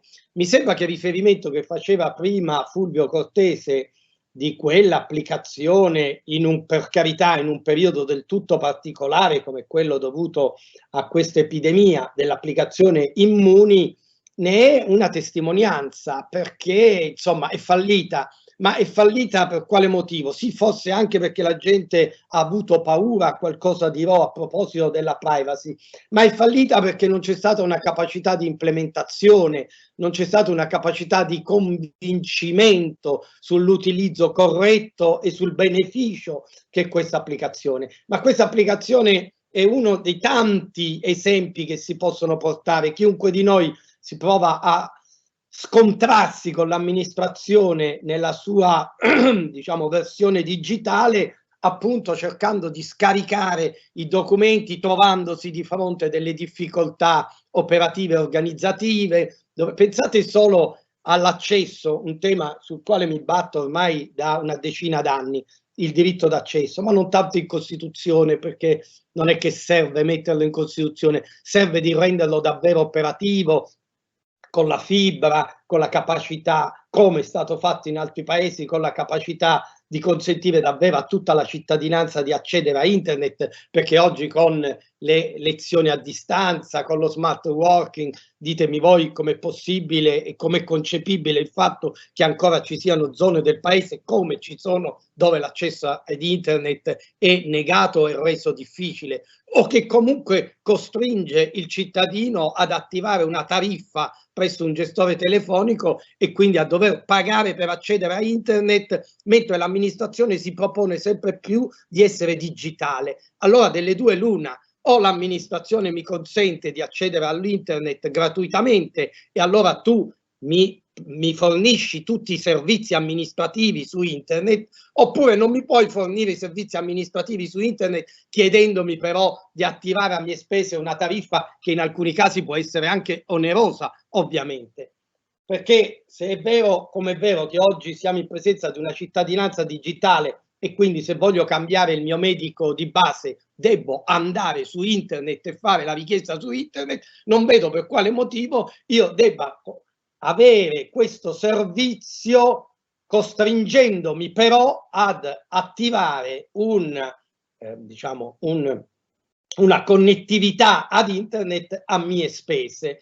Qui ci trovo veramente una contraddizione del funzionamento del sistema amministrativo, che vuole essere prevalentemente, vorrebbe, usiamo il condizionale, provare ad essere tendenzialmente telematico e digitale, ma che invece la stessa amministrazione o lo Stato o insomma il soggetto pubblico non mette in condizione il cittadino di avere una connettività internet sicura, veloce e soprattutto a ridottissimi costi, così come è stato fatto nei paesi del Nord Europa. Nel Nord Europa ci sono, come dire, ormai le città sono piene di router dove chiunque può accedere ovunque si trovi. Ognuno di noi ha fatto delle esperienze terrificanti, ne cito una, ma ognuno potrà, come dire, farsi portatore di una delle tante esperienze, ma insomma, se tu vai all'aeroporto di Fiumicino, uno degli aeroporti, diciamo, d'Italia col maggior traffico di gente, e provi a collegarti alla rete internet dell'aeroporto, il tempo che impieghi per riuscire a ottenere l'autorizzazione a collegarti, nel frattempo l'aereo è partito. Cioè devi mandare una richiesta, devi ricevere la mail con la password, a quel punto metti la password. Non è possibile. Cioè non abbiamo capito il valore e la forza di internet, e quello che mi preoccupa è che, come dire, gira una retorica anti-internet. C'è un filosofo del diritto, per esempio, ne cito uno, ma ce ne sarebbero tanti, che ha scritto l'anno scorso un libro, si chiama Mauro Barberis, Come internet sta uccidendo la democrazia. Ma niente affatto, io non credo. Voi forse lo sapete, io sono autore di un piccolo libretto intitolato Liberté, Egalité, Internet, appunto. Anche la Giovanna ce lo dirà, libertà dalla rete e sulla rete. Cioè il punto è che la rete è uno straordinario esperimento di comunicazione che il genere umano non ha mai provato, non ha mai immaginato. Questo lo disse la Corte Suprema tanti anni fa in una famosa sentenza. Perché cercare di imbavagliarlo? Perché cercare di renderlo complicato? È un volano fondamentale anche e soprattutto per il funzionamento dello Stato e dei servizi pubblici e quindi dell'amministrazione. Ecco perché devo dire, ho molto apprezzato il saggio del collega Simoncini, ma alcuni passaggi non li condivido. Ecco, l'idea della tecnologia come nuovo sovrano, insomma, quasi a voler diciamo, preoccuparsi che si spostino, diciamo così, i confini della sovranità e vanno a ricadere in capo alla tecnologia. Cosa vuol dire la tecnologia del nuovo sovrano? Che decide? Ma cosa decide? Decide quello che vogliamo noi, ovviamente, perché insomma è comunque la tecnologia servente all'uomo, non è un qualche cosa di diverso e distaccato rispetto dall'uomo. È l'uomo che ha creato la tecnologia, è l'uomo che gestisce la tecnologia, certo la può gestire anche a fin di male, però voglio ricordare soltanto che il timore di internet finora, diciamo, si è manifestato nei paesi a tendenza totalitaria.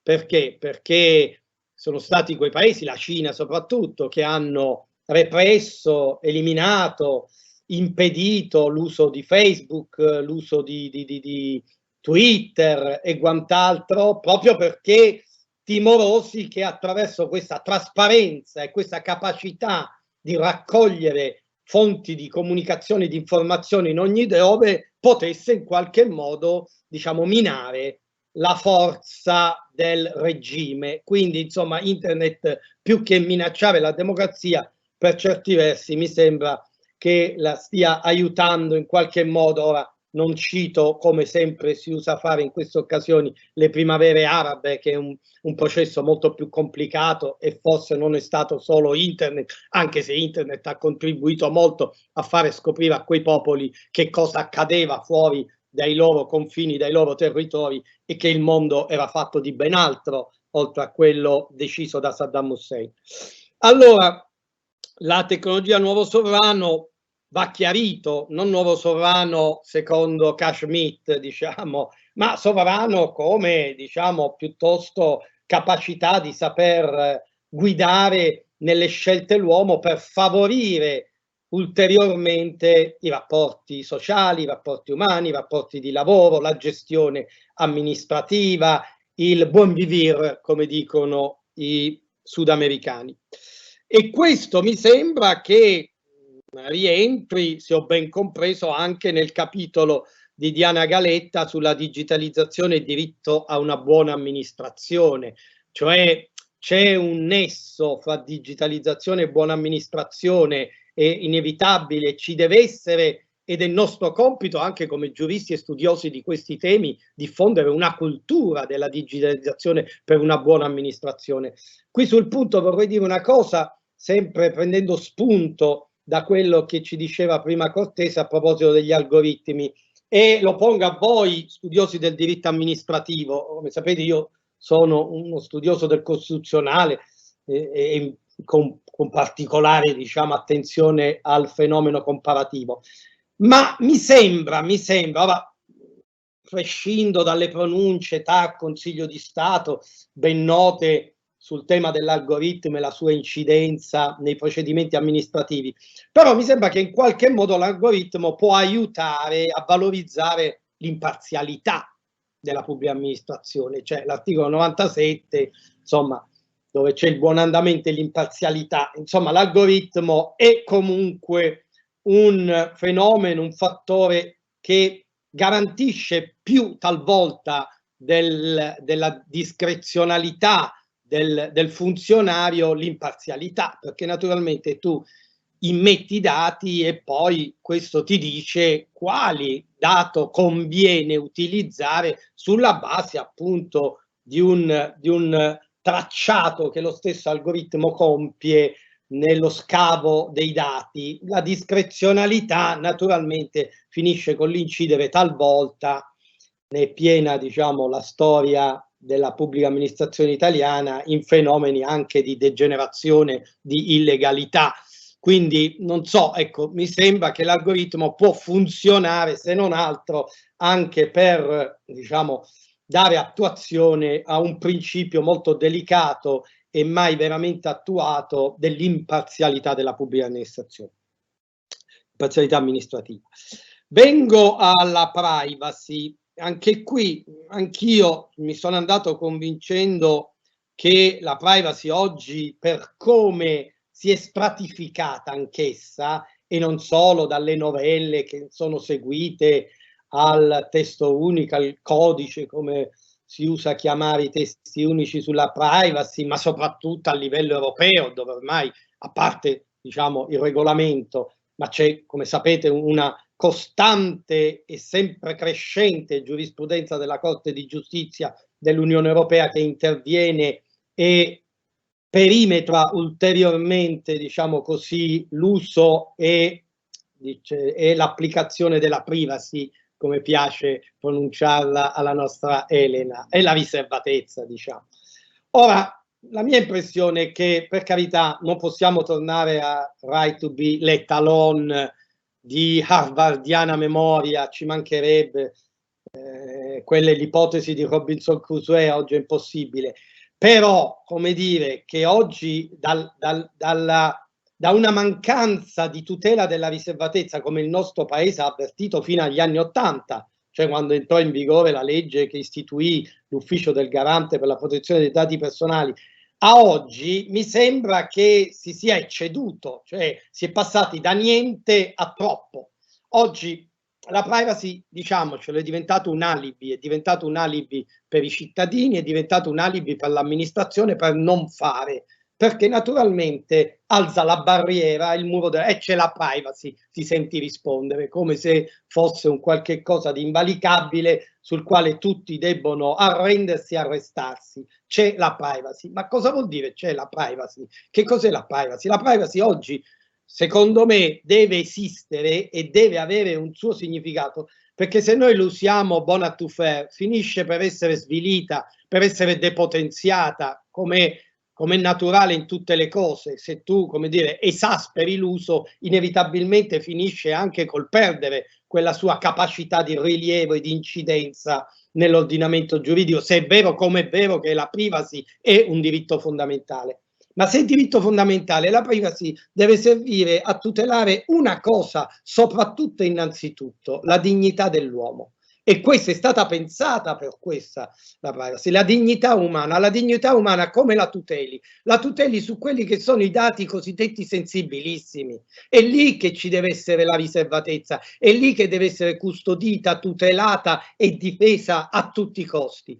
Dati sessuali, dati religiosi, dati politici e dati sanitari. Punto e basta. Che io debba andare in banca, debba andare in un ufficio amministrativo e debba firmare dei fogli di cui poi non si sa bene quale fine facciano, che utilizzo ne viene fatto, in quale polveroso archivio finiscano, sul trattamento, firma per consentire il trattamento dell'uso dei dati, uno firma o si rifiuta di firmare, ma comunque anche se ti rifiuti di firmare, come dire, l'atto te lo danno lo stesso. Insomma, quello che oggi assistiamo è a un uso, diciamo così, talmente esasperato, esacerbato della privacy, che ha finito col depotenziarne il significato, il valore e il suo senso quale appunto momento significativo di un profilo, come sapete la legge fondamentale tedesca lo mette all'articolo 1 della dignità dell'uomo, no?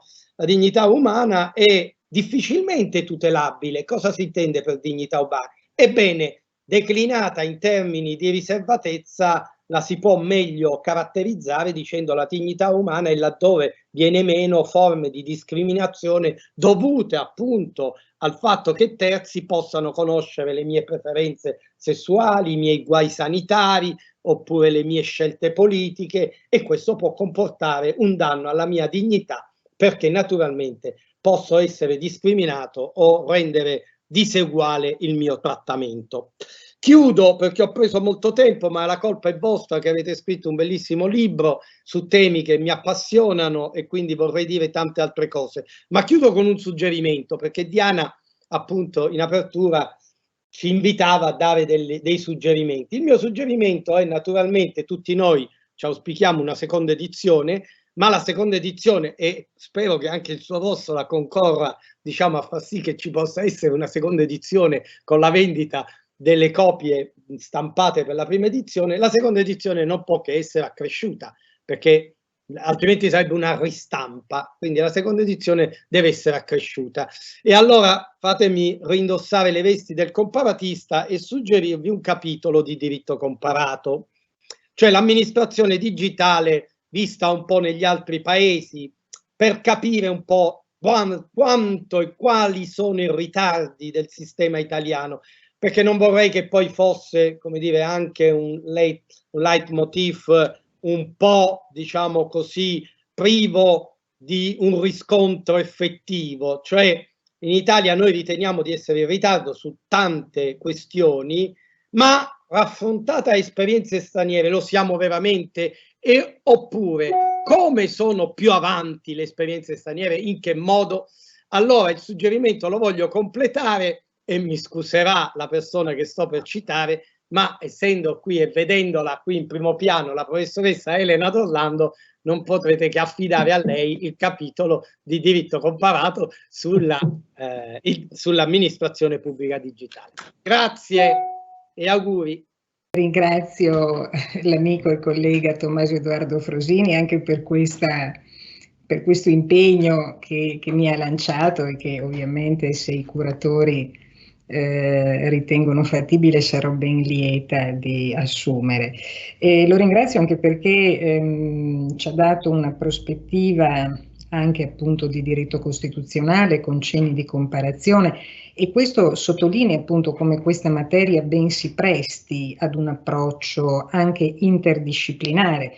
Non è un caso, tra l'altro, che tra gli organizzatori di questo evento ci sia anche il Centro di Ricerca Interdisciplinare di Diritto delle Amministrazioni Pubbliche, che trovate con l'acronimo CERIDAP, di cui è presidente per l'appunto Diana Urania Galetta.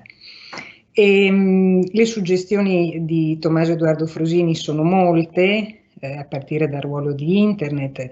Mi è capitato di seguire una tesi brillante proprio nel nostro corso di diritto per l'innovazione di una studentessa che si è cimentata a fare una comparazione sui diversi sistemi di tracciamento dei dati e per quanto riguarda le applicazioni relative ai casi infetti da Covid negli ordinamenti, diciamo, europei e in ordinamenti, diciamo, autoritari. In particolare ha studiato il caso della Cina ed effettivamente qui sono emerse cose molto interessanti che alla fine portano, come ricordava Tommaso in conclusione, il tema della privacy sempre in primo piano. Non mi soffermo sul tema degli algoritmi e della buona amministrazione. Tommaso giustamente puntava l'accento sull'imparzialità, io aggiungo: stiamo attenti anche al tema della trasparenza, che deve essere sempre analizzato con molta attenzione allorché si ragiona di algoritmi che vengono per l'appunto formati al di fuori del dominio della pubblica amministrazione. Bene, adesso se i relatori interessati lo consentono, io anticiperei l'intervento della dottoressa Alessandra Poggiani, la quale purtroppo per un impegno sopravvenuto alle 12 ci dovrà lasciare. Quindi se i relatori non hanno nulla in contrario, io la introduco. La dottoressa Poggiani è the Head of Corporate Programs della Human Technopole e tra le sue varie cariche ricordo l'essere stata già direttore generale dell'Agenzia per l'Italia Digitale. Le do quindi subito la parola.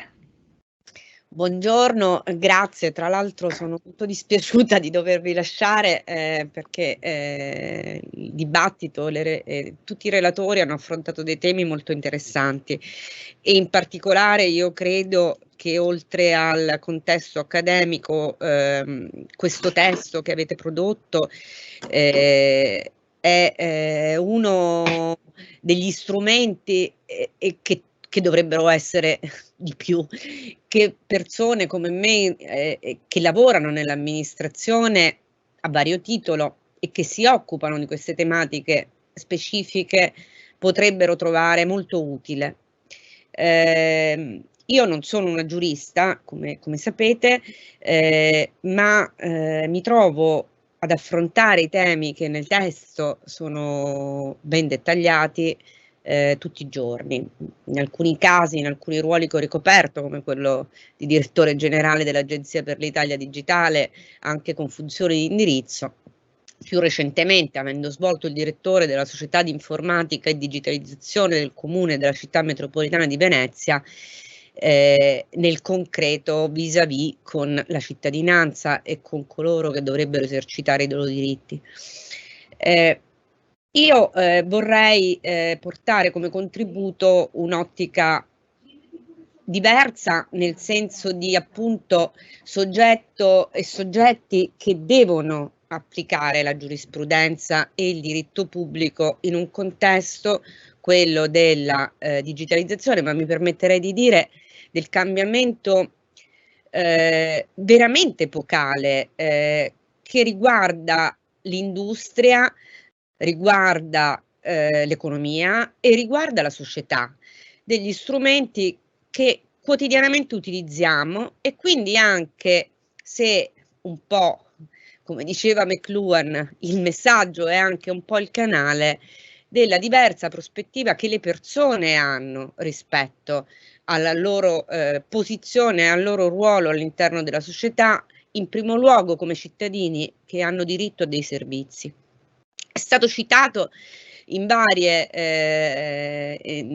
diciamo dai relatori che mi hanno preceduto, spesso il tema del servizio pubblico. Sono contenta che il direttore generale del Comune di Milano abbia illustrato quello che tante città, inclusa Venezia, stanno con grande fatica cercando di scaricare a terra in termini di servizi quotidiani per le persone, e quindi non ripeterò perché lui lo ha fatto molto bene quali sono gli sforzi e le applicazioni che più spesso vengono affrontate rispetto a questa tematica. Ma appunto è uscito spesso fuori il tema del servizio pubblico, ma anche di diritti fondamentali nella nostra Costituzione e vorrei dire anche, diciamo, nell'impianto delle democrazie occidentali. La sanità, la scuola, l'istruzione, la possibilità di far parte di una comunità che poi non si traduce che in altro che poter accedere ai servizi che la comunità offre per la coesione sociale. E quindi sicuramente sanità e scuola, ma anche appunto servizi sociali e anche lì dove è necessario, e si è visto in maniera plastica rispetto all'emergenza pandemica, di rimborsi, ristori, possibilità in alcuni casi addirittura di poter usufruire di buoni alimentari lì dove le condizioni della pandemia non permettevano a fasce grandi della popolazione di poter godere del loro lavoro e quindi di poter essere autosufficienti nella società attraverso le loro attività. Ora, nel momento in cui i nostri mezzi di comunicazione, gli strumenti stessi con cui accediamo a quasi tutto, non dimentichiamoci che il paradigma digitale è il paradigma predominante delle infrastrutture, ma anche appunto, dicevo prima, dell'industria, del cambiamento radicale di alcuni settori, da quello bancario, quello dell'automobilistico, a quello dei trasporti anche pubblici. Ora, quando tutto questo accade e però la giurisprudenza, sia quella del diritto pubblico in primis, che dovrebbe esserne la prima, ma anche io vorrei dire, e vi farò degli esempi, il diritto civile e il diritto penale non si adeguano. Cioè, diciamo, si osserva una separazione fra la possibilità di vivere in maniera compiuta la propria vita quotidiana nel contesto in cui si vive nel 2021, con la possibilità di esercitare diritti che sono sanciti, ma che sono sanciti in una forma che è ancora molto analogica. E questo è molto, secondo me, concreto rispetto appunto ai cittadini e quindi a noi persone fisiche, ed è ancora più concreto rispetto a quelle amministrazioni che invece vorrebbero poter garantire una cittadinanza digitale piena e che però, dovendo ovviamente adeguarsi al contesto normativo esistente, diciamo, hanno più ostacoli che incentivi. Un esempio, secondo me, importante è quello portato dalla riforma della pubblica amministrazione del 2015, dove effettivamente oggi se ne è parlato. Il diritto alla cittadinanza digitale è espresso fin dall'articolo 1, cioè l'articolo 1 della riforma della pubblica amministrazione vigente si intitola cittadinanza digitale. È ben trattato, o almeno sufficientemente trattato in quell'articolo stesso, ma poi è completamente disatteso in tutti gli articoli seguenti. Non diventa effettivamente il paradigma in cui l'amministrazione si rinnova, si rivede, si riorganizza, si ristruttura e cambia rispetto a un contesto che è cambiato. È spesso quello della trasformazione digitale una dichiarazione di intenti invece che un indirizzo che deve permeare le regole e le leggi della nostra amministrazione. E quindi a partire dalle cose più semplici come quelle dell'identità digitale, il famoso SPID, il sistema d'accesso che dovrebbe garantire a tutti noi la possibilità di accedere con un'unica password a tutti i servizi pubblici, a cose un po' più complesse come il passaggio in cloud dei servizi informativi delle amministrazioni. Tutto questo viene enunciato come principio, ma non viene assolutamente facilitato dalle norme che poi regolano il funzionamento delle amministrazioni. E anche mi è piaciuto molto, non ricordo il suo nome, mi pare il professor Cortese, particolarmente per quello che poi è i principi di finanza pubblica e diciamo tutto ciò che è connesso con l'amministrazione dei bilanci sia dello Stato che delle amministrazioni locali, che spesso non permettono ab origine alcune scelte, in particolare diciamo come esempio più facile la divisione che ancora esiste molto forte fra spese correnti, i famosi titoli 1, e le spese di investimento nella pubblica amministrazione, dove moltissimi oggetti che nella trasformazione digitale sono effettivamente spese di investimento, ma che nella modalità di erogazione di questo nuovo contesto sono erogati come servizi e che quindi debbono essere retribuiti da una pubblica amministrazione come spese a titolo corrente e quindi spesso impossibili da realizzarsi perché soltanto con spese di investimento sono possibili. E questo è uno dei... Ho fatto questo esempio perché diciamo un esempio che io vivo quotidianamente sulla mia pelle, a cui quindi sono molto affezionata, ma è solo uno dei 1000 esempi che si possono citare rispetto ai vari circoli viziosi o, a detta all'anglosassone, catch-22, che un amministratore pubblico, per quanto lungimirante, per quanto diciamo promotore di una cultura diversa all'interno dell'amministrazione, si trova ad affrontare ogni giorno.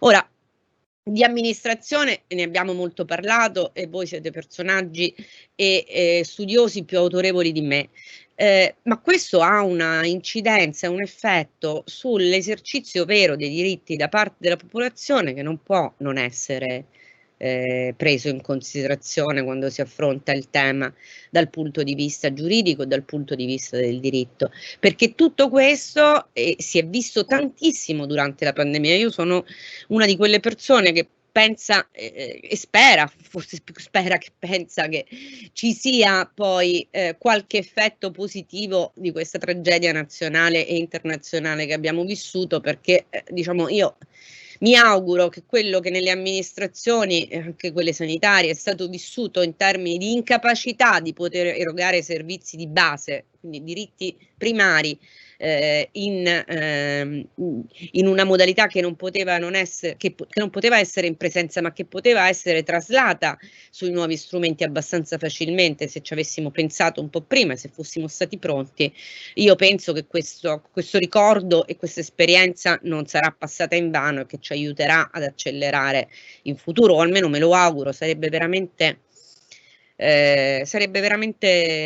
un peccato e anche un po' un delitto, perdonatemi l'espressione forte, se non lo facessimo, e questo soprattutto nel settore scolastico, nel settore sanitario.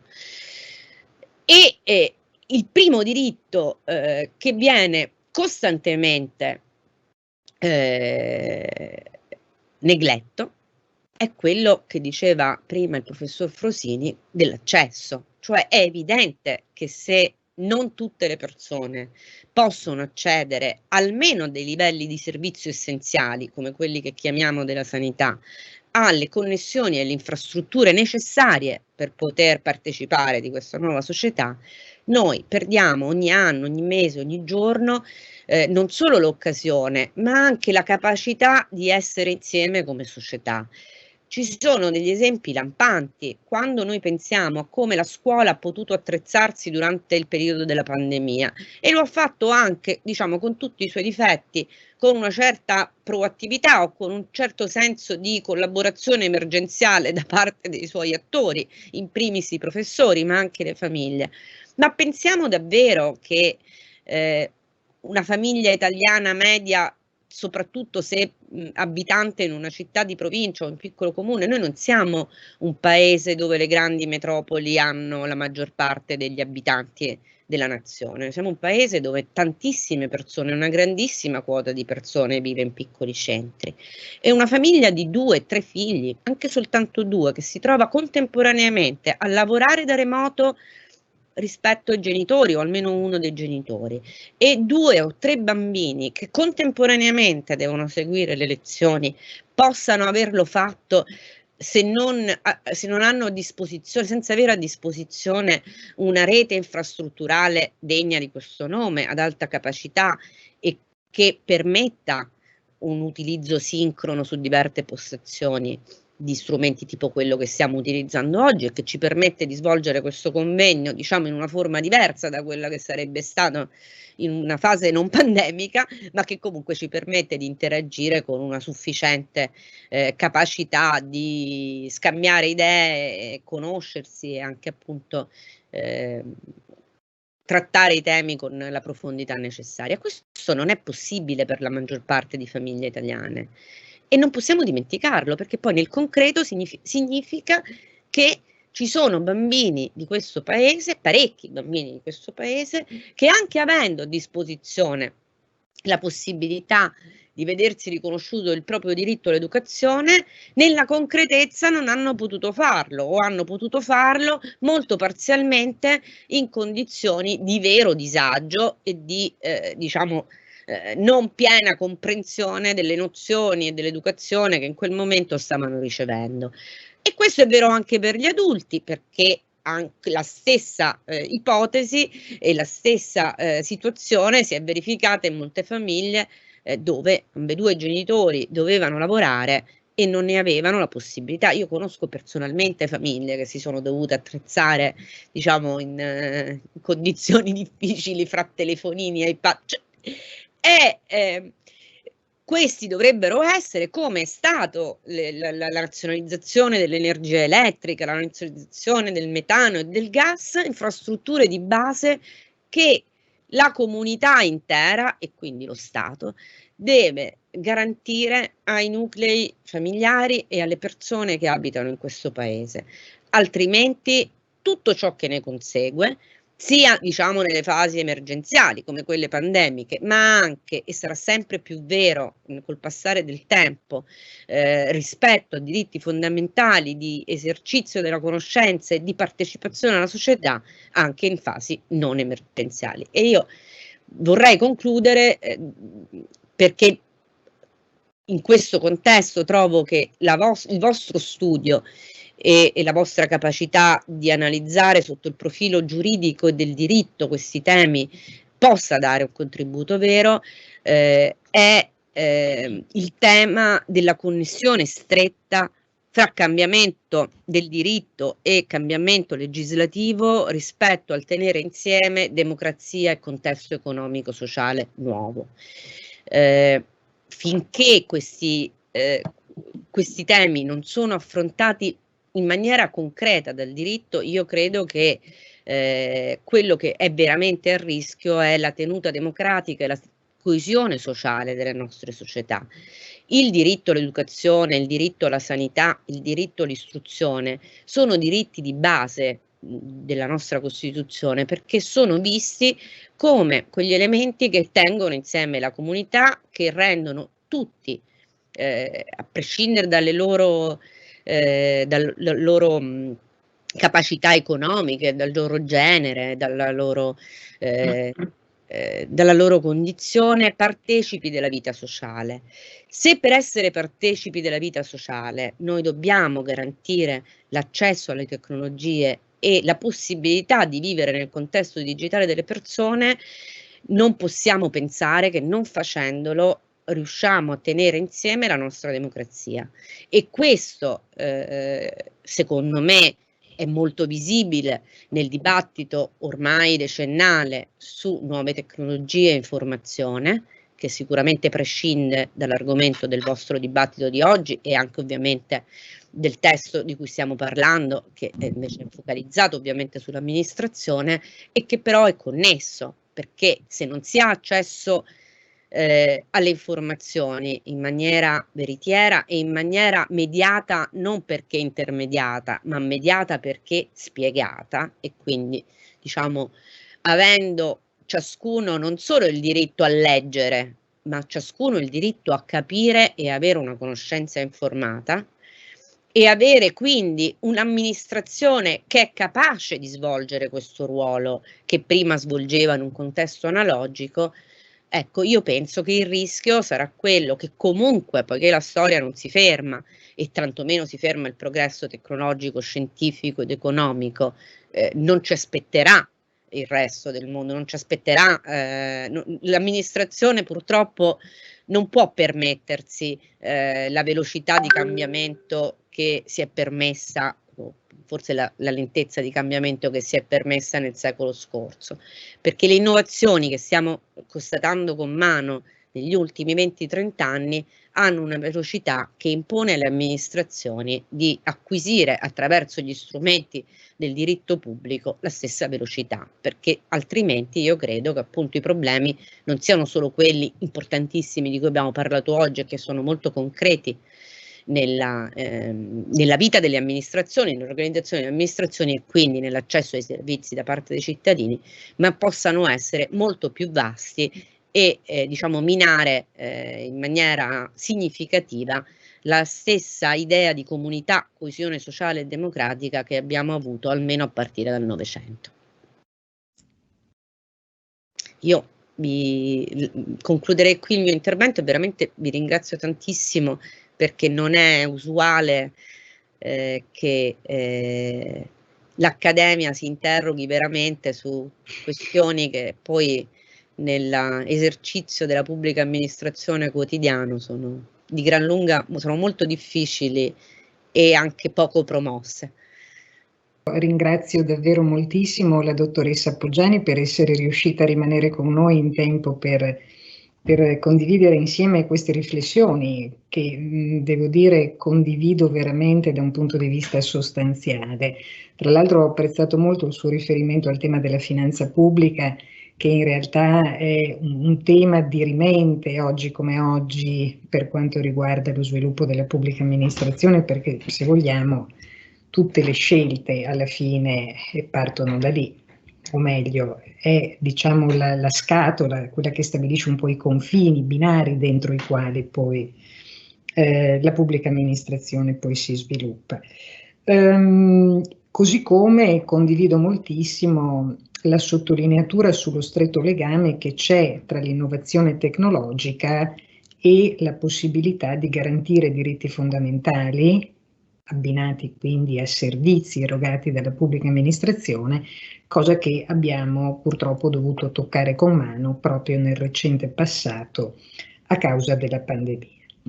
Bene, allora la ringrazio ancora e a questo punto, riprendendo l'ordine, io do la parola alla professoressa Giovanna De Minico, ordinaria di diritto costituzionale nell'Università di Napoli Federico II, che ringrazio per aver acconsentito al mutamento dell'ordine degli interventi.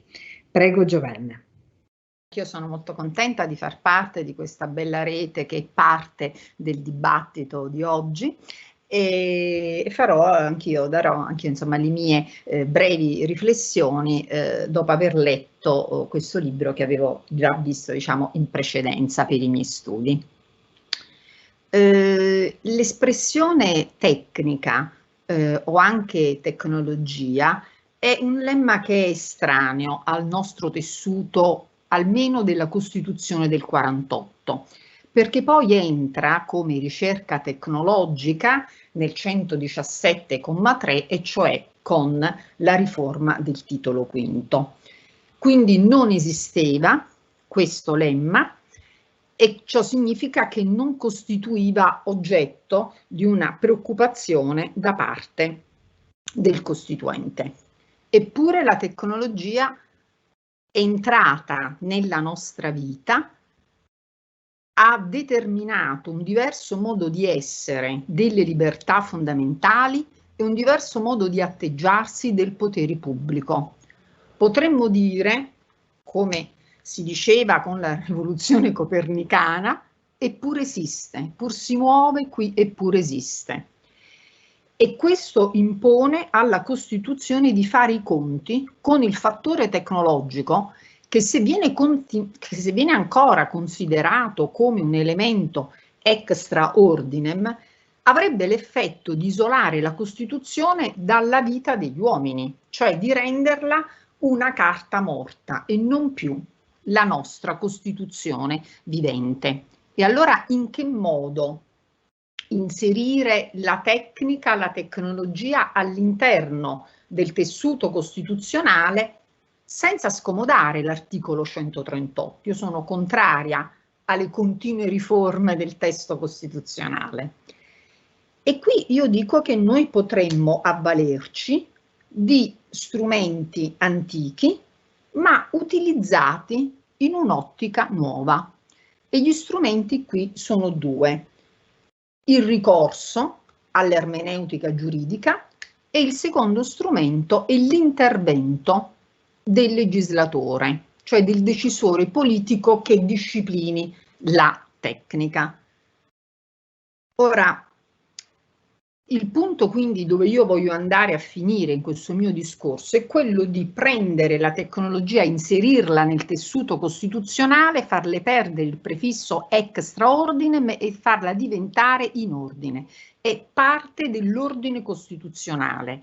Con esso la Costituzione deve fare i conti, ma la tecnologia, e sfatiamo subito questo mito, come non era il mercato da solo capace di realizzare l'equilibrio paretiano, non generava benessere a tutti, così la tecnologia da sola non genera benessere a tutti. Abbiamo un obiettivo, lo dico da anni, l'obiettivo uguaglianza è l'obiettivo del costituzionalista. Ma per conseguirlo occorre che la tecnologia sia orientata da una mano che non può essere quella delle grandi imprese che lavorano su internet e che quindi inevitabilmente la regolerebbero secondo fini che sono egoistici, cioè al loro uso e consumo, ma questo è fisiologico. Occorre che vi sia una mano di un terzo, appunto parlo di un decisore politico ovviamente sovranazionale, considerata la dimensione spaziale della rete e quindi della tecnica che si impiega, e che la orienti verso alcuni fini. E qui i fini che io individuo sono appunto i fini della cornice costituzionale.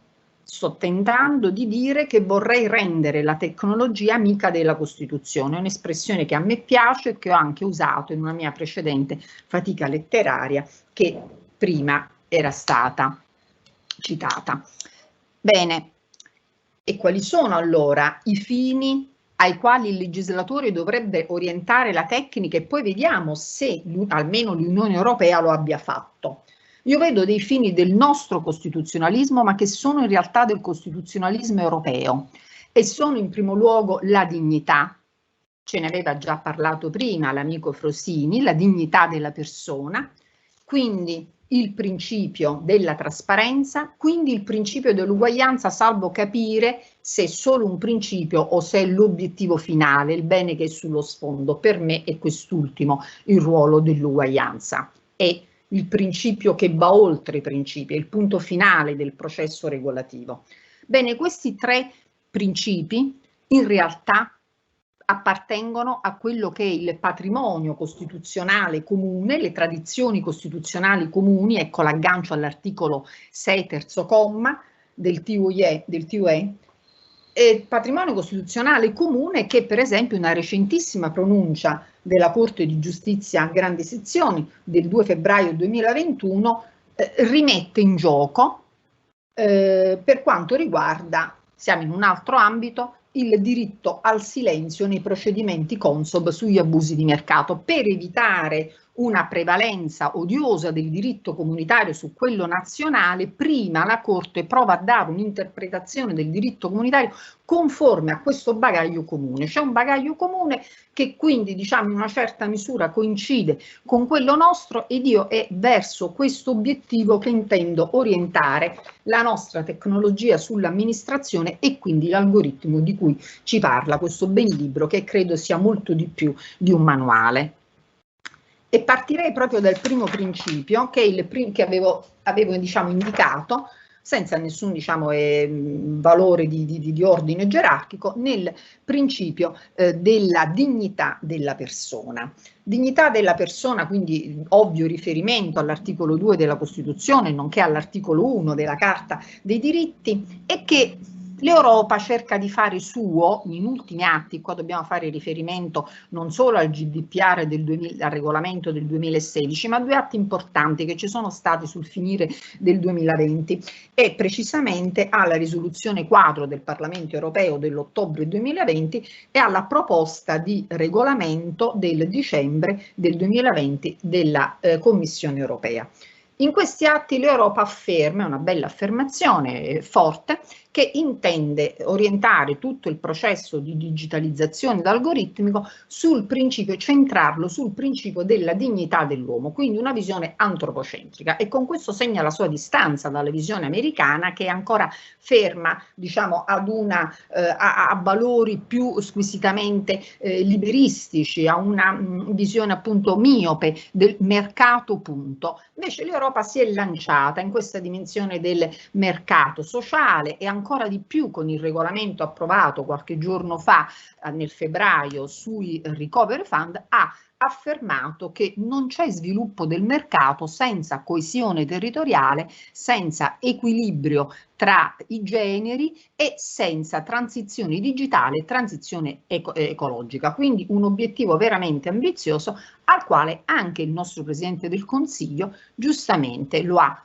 diciamo, ha incentrato tutte le sue bellissime dichiarazioni programmatiche, dove, guardate bene, l'espressione digitalizzazione dell'amministrazione entra per ben 9 volte, ma non entra come fine, ma entra come mezzo. Va digitalizzata per conseguire, e ritroviamo i 4 obiettivi che aveva già detto l'Europa nel regolamento di qualche giorno fa. Bene, ma è proprio vero che per quanto riguarda il settore che stiamo guardando noi, cioè l'algoritmo, l'uomo è al centro? Perché una cosa sono le parole, una cosa sono i fatti, Noi giuristi spesso ci innamoriamo delle parole, ma poi l'amministrazione che abbiamo davanti è molto diversa, Ci sono certamente dei casi virtuosi, ma ci sono anche dei casi molto lontani dall'essere virtuosi.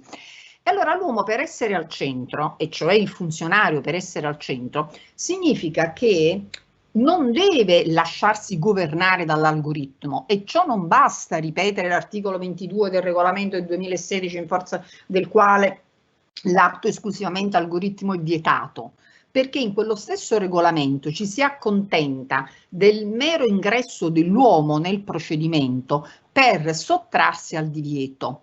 Ma se il funzionario entra in un procedimento algoritmico e semplicemente si limita a prendere l'esito algoritmico e a trasferirlo in un provvedimento amministrativo, possiamo ancora dire che quell'atto amministrativo è un atto pubblico secondo la bella definizione di Zanombini e di tanti altri studiosi del diritto amministrativo? E come chiaramente viene detto nel saggio di Cavallo Perin e dell'altra autrice il cui nome mi dovete perdonare, ma io sono veramente, però lo vorrei citare, aspettate un attimo, e di Isabella Alberti. E l'atto, per essere un atto pubblico, necessita di essere riferito ad una volontà autoritativa, cioè occorre che rispetto all'algoritmo e il funzionario ci sia uno spazio deliberandi che deve essere riservato al funzionario, non può essere occupato dalla macchina. Il funzionario deve avere la possibilità di fare quello che gli studiosi europei chiamano il reverse, rovesciare l'algoritmo come un calzino e dire contro se non lo condivide. A queste condizioni l'atto pubblico è ancora un atto riferibile ad una volontà autoritativa e la tesi bellissima dell'Europa che l'uomo è al centro dell'attenzione è realizzata. Ma l'Europa nel regolamento del 2016 questo non lo dice. Non lo dice affatto. Sì, lo possiamo dedurre dall'interpretazione, ma non riconosce ad esempio al funzionario il diritto a conoscere, ad aprire l'algoritmo. L'algoritmo, come dice uno studioso americano, Pasquale, è come se fosse una scatola nera che ci arriva con un bel fiocco. Bene, questo fiocco deve essere aperto, la scatola va spacchettata. Cosa c'è dentro? Il funzionario, poi vediamo se noi cosa abbiamo diritto a sapere, ma ora stiamo parlando del funzionario. Il funzionario ha diritto a sapere gli elementi della scatola. Perché, come dicono gli americani, se immondizia è stata messa, immondizia esce. Non è come quella bellissima canzone di De André che diceva che dall'etame nascono i fiori. Qui no, qui la canzone di De André conosce una deroga.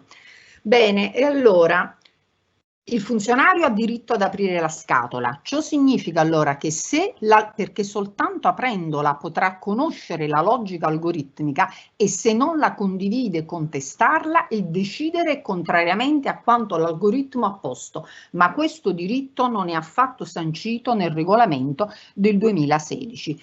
È tra le nebbie, lo dobbiamo noi dedurre, lo possiamo dedurre, tra poco ci arriveremo quando affronterò il principio di trasparenza.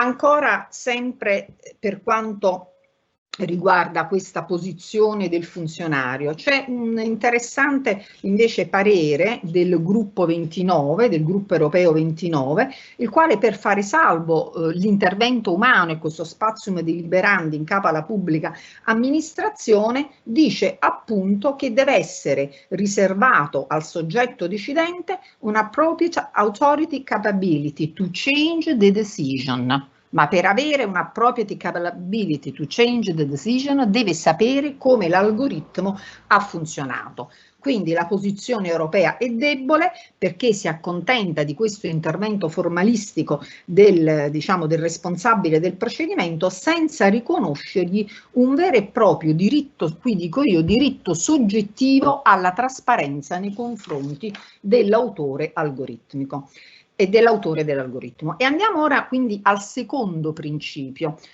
il principio di trasparenza. Perché ho detto che possiamo utilizzare l'ermeneutica giuridica? Perché qui è l'articolo 97 che fa da padrone, solo che qui la trasparenza da un punto di vista ontologico si struttura in modo diverso dalla trasparenza dell'amministrazione cartacea. Cioè è una trasparenza che ha indossato abiti nuovi e per quanto riguarda l'oggetto e per quanto riguarda i soggetti, cioè il lato attivo e passivo della trasparenza, ma io dirò di più, per quanto riguarda il fine ultimo della trasparenza, perché mentre nell'amministrazione post bellica, che era il modello dell'amministrazione cavouriana, la trasparenza era finalizzata a consentire al cittadino di conoscere un'amministrazione arcigna, buia, severa, che incuteva paura e che lo vessava, quindi era una trasparenza funzionale ad una successiva posizione giudiziale era in termini avversariali, era una sorta di stanza prodromica all'aula di giustizia. Ora questa visione cambia radicalmente. Il soggetto che entra in una procedura algoritmica ha diritto di sapere quali sono le indagini previsionali che l'algoritmo farà su di lui e su tutti quelli della categoria, perché giustamente è stato indicato nel libro che l'algoritmo potrebbe essere acquisito nell'ambito degli atti amministrativi generali, proprio perché le previsioni non riguardano un singolo soggetto ma un'intera categoria di soggetti. Bene, questi soggetti hanno diritto di conoscere anticipatamente qual è il loro destino, visto che il loro destino è consegnato nelle mani di una macchina. Allora, la pretesa di trasparenza non è in funzione di giustizia, ma in funzione di conoscere quali saranno le decisioni collettive che li riguarderanno per la vita lavorativa, per le assunzioni, per la richiesta di un credito, per la determinazione di un premio assicurativo, per l'acquisto di un bene, addirittura per una decisione che li riguarda all'interno di un processo. Quindi qui l'algoritmo è quello che definisce la dimensione costituzionale della persona, determina il mio essere persona in ogni mia dimensione. È ovvio che ho diritto a sapere la macchina cosa sta decidendo su di me, altrimenti non è antropocentrica questa visione, ma è tecnocentrica. È l'uomo che diventa servente verso la macchina. Per poter affermare ciò che è ancora l'uomo che sta dirigendo il carro, dobbiamo dargli gli strumenti affinché la cosa possa accadere, possa ancora aversi il governo umano. Torniamo alla trasparenza. Allora, secondo me, nell'articolo 97, dall'articolo 97 e dalla sua natura ovviamente prescrittiva, tutti i costituzionalisti ormai l'ammettono, discende un vero e proprio diritto soggettivo di chi interviene nei procedimenti amministrativi a conoscere dall'algoritmo come esso funziona. È vero, io sto soggettivizzando l'algoritmo, ma la migliore dottrina americana lo fa, addirittura prevede una responsabilità oggettiva dell'algoritmo in caso di danni. Ora però la mia richiesta di conoscenza non può essere assoluta, non posso arrivare a sapere tutto dall'algoritmo, perché c'è anche un trade secret, c'è un diritto alla proprietà industriale che il proprietario dell'algoritmo deve pur far valere. Occorre stabilire una misura di coesistenza tra questi due diritti, ma è chiaro che di tutto ciò nel regolamento del 2016 non c'è traccia. Ne parla una certa dottrina europea avveduta, interessata al tema, e ci sono però dei tedeschi che non vogliono che ciò accada. Bene, allora il mio diritto alla trasparenza, secondo me, che è un vero e proprio diritto soggettivo, non è altro che l'antica privacy che è entrata nel procedimento. Ecco come la tecnologia ci sta confondendo le acque, genera un po' di confusione nella nostra mente. Ma io dico ben venga la confusione, perché è sempre la prima fase di un momento successivo che potrebbe essere quello di un chiarimento, ancorché non proprio sereno, perché la privacy, come giustamente è stato ricordato prima, è cosa diversa oggi, non può essere più basata sul consenso informato e sul consenso libero, perché il nostro consenso non è libero in quanto lo diamo pur di avere un servizio, non è informato perché non sappiamo che cosa si farà con queste indagini predittive sui big dati, quindi la vecchia borsa degli attrezzi privacy consent based non vale. La privacy è altro, per me la privacy è il diritto a interloquire con l'algoritmo per conoscere come sta conducendo le indagini predittive su di me, che cosa c'è in quel frullatore, quali sono gli ingredienti messi, quali sono i criteri per cui quell'ingrediente pesa in un modo e quello pesa in un altro, e qual è la logica di funzionamento, il che non necessariamente significa accedere al codice sorgente. Solo a queste condizioni il privato interloquisce con cognizione di causa con la macchina, fa valere i suoi diritti nei confronti del responsabile del procedimento. È stato detto nel libro, e questo è stato detto dalla collega Diana Urania Galetta, che il catalogo di diritti cresce. E che problema c'è? Cresce, ma più che cresce, diciamo che si interseca il diritto alla privacy, che entrando nel procedimento, a mio giudizio, diventa diritto alla disclosure, quindi non è più un diritto assoluto, ecco non è più una libertà negativa. Ecco le rivoluzioni che la tecnologia determinano nelle nostre categorie giuridiche. Tempo fa scrissi un saggio che le categorie giuridiche giuridiche si rompono, e vabbè, si rompono, se ne creeranno delle nuove, ce ne dovremo fare una ragione, no? E certo non è più il diritto ad essere lasciato solo o il diritto a controllare il flusso dei dati, no, è diventato altro. Si pretende qualcosa nei confronti di una macchina, ma affinché la macchina dica, dietro la macchina sono gli uomini che l'hanno costruita, la nostra pretesa va diretta nei confronti dello Stato. È lo Stato che dinanzi alla privacy si deve attivare. Lo so che è quasi un'eresia quella che sto dicendo, perché l'ho costruita in termini di libertà positiva. Mentre un tempo davanti alla privacy lo Stato doveva stare inerte, meno faceva e meglio era, ora dinanzi alla privacy connessa all'algoritmo, la privacy non si articola più su una linea, la privacy assume una forma geometrica, è un triangolo. Qui c'è il titolare dei dati, dall'altro lato c'è chi tratta i dati, al vertice c'è un algoritmo che quei dati li sta frullando. Lo Stato ha l'obbligo di imporre all'autore dell'algoritmo, sia esso pubblico e privato, una disclosure che sia, diciamo, funzionale all'obiettivo. Quindi massima nei confronti dell'amministrazione che la sta usando, quanto è necessaria per far conoscere al privato nei confronti del destinatario i cui dati sono implicati in quell'algoritmo. È cambiata la privacy, da libertà negativa a libertà positiva, da linea retta a triangolo, cambiano le sue implicazioni processuali. Ovviamente su questo non posso che essere, diciamo, ho lanciato un'idea, non approfondisco, volendo potete leggervi il mio ultimo saggio che a breve sarà pubblicato su BioLaw. Ma torniamo ancora alla disclosure che invece avrebbe diritto ad avere l'amministrazione nei confronti del titolare dell'algoritmo, perché io sono partita dal dire che la trasparenza ha assunto ascisse e ordinate diverse nel momento in cui dal quadrante degli atomi è passata al quadrante dei bit, sta su un altro quadrante questa trasparenza, quindi diventa una cosa diversa anche nei soggetti. Da che eravamo abituati a vedere l'amministrazione come il debitore della prestazione di disclosure, ora l'amministrazione è diventata non è il debitore a mio giudizio, ma spesso diventa il creditore di una pretesa conoscitiva nei confronti del titolare dell'algoritmo. Quindi se l'algoritmo viene prestato da un privato, l'amministrazione ha diritto di sapere e in questo caso la sua pretesa deve essere massima. Perché? Perché il privato è semplicemente uno strumento dell'amministrazione, una sorta di amministrazione indiretta e non può, diciamo, rendere quel procedimento amministrativo oscuro.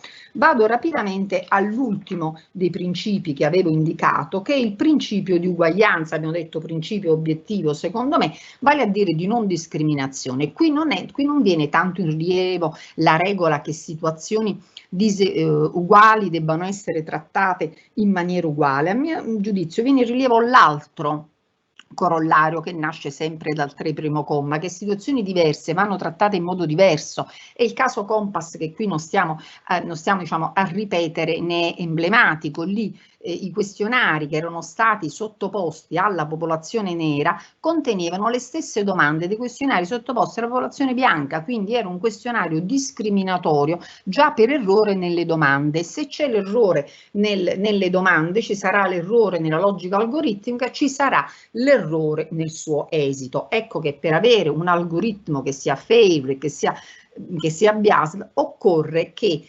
venga, diciamo, a priori settato e disegnato secondo il principio di non discriminazione.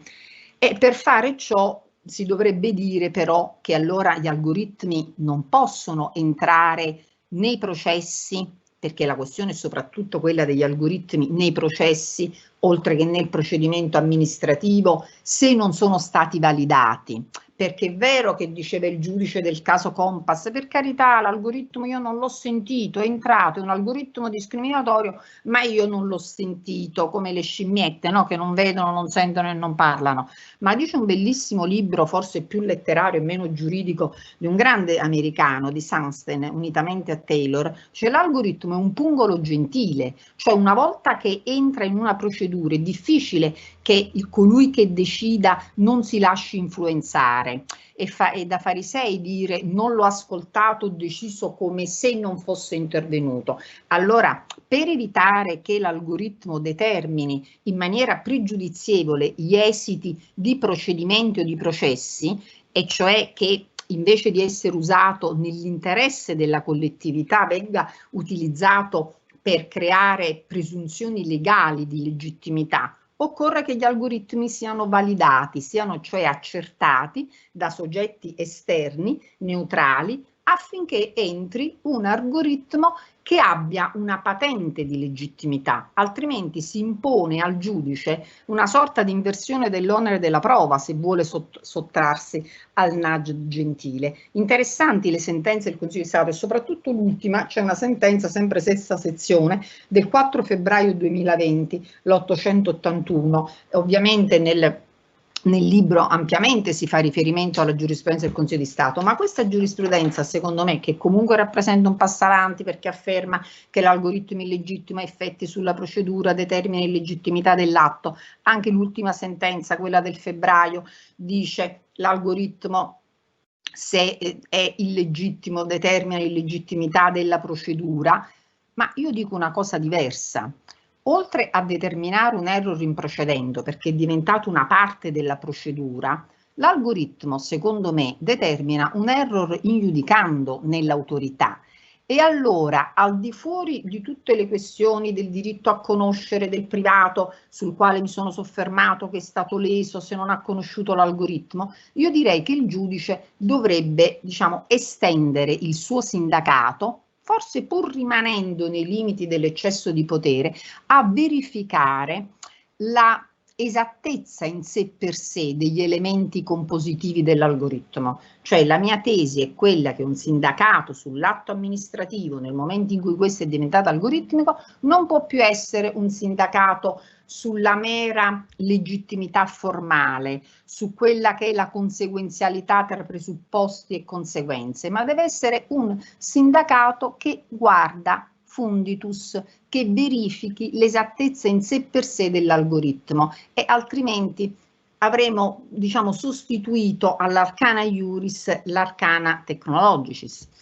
E concludo dicendo che c'è quindi una modalità per recuperare la tecnica all'interno del tessuto costituzionale, la ermeneutica attraverso un'interpretazione adeguatrice, ad esempio dell'articolo 97, una eterodeterminazione degli algoritmi affinché siano, diciamo, resi, come dico, come piace dire a me, insomma, amici della Costituzione. È chiaro che i passi che sta facendo l'Europa in questa direzione ci sono, ma possiamo dire, almeno a mio giudizio, che è un già e un non, ma non ancora, non sono ancora compiuti. Grazie dell'attenzione.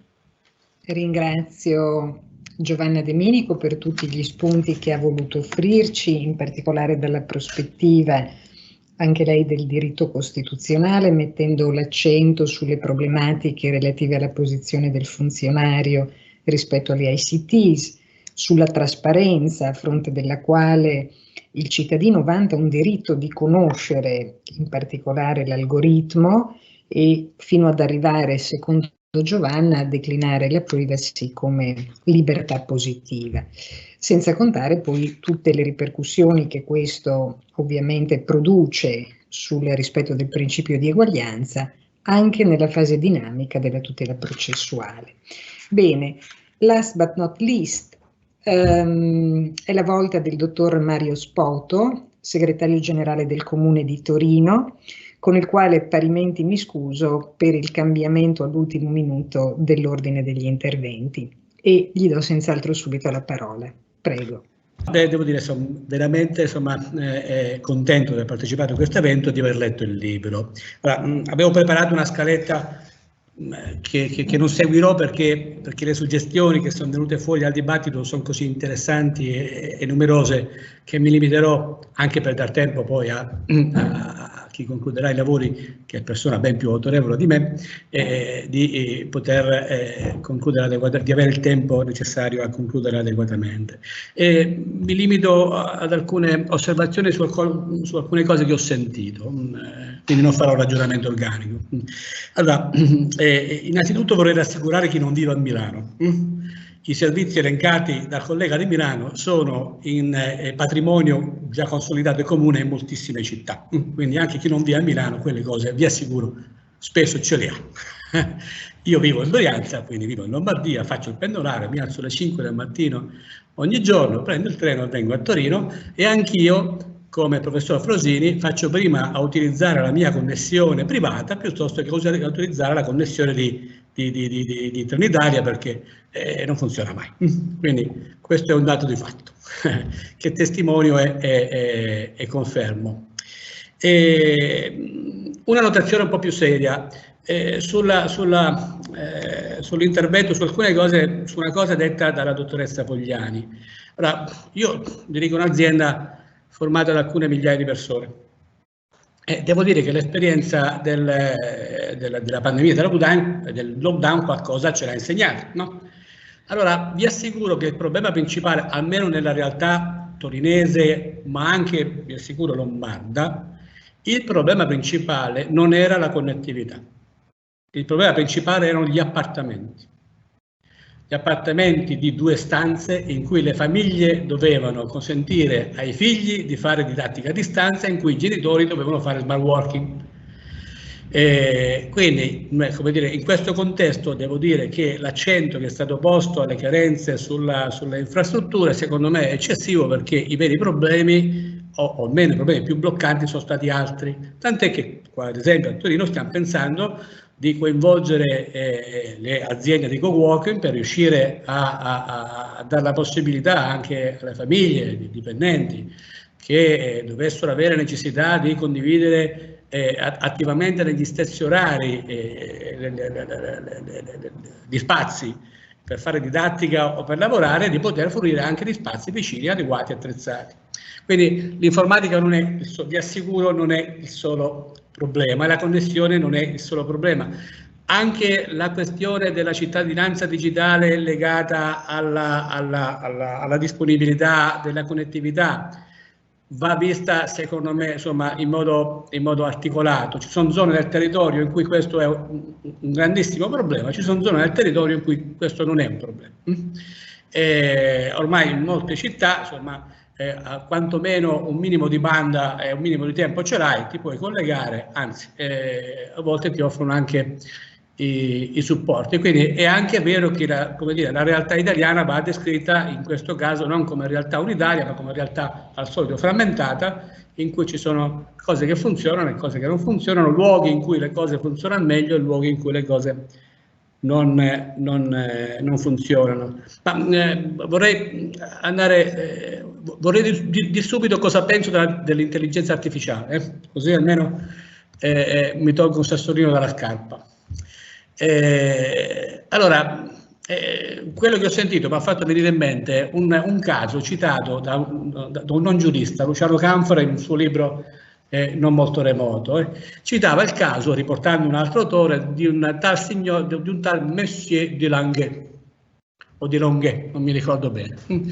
Questo signore ebbe la sventura di venir citato contemporaneamente in 2 cause. Da una parte la moglie che pretendeva ottenere lo scioglimento del matrimonio per impotenza del marito, dall'altro lato dall'amante che pretendeva che il Monsieur de Languet riconoscesse il figlio che sosteneva avuto da Monsieur de Languet. Allora io dico che se a quel tempo avessero avuto l'intelligenza artificiale, almeno una causa l'avrebbe vinta.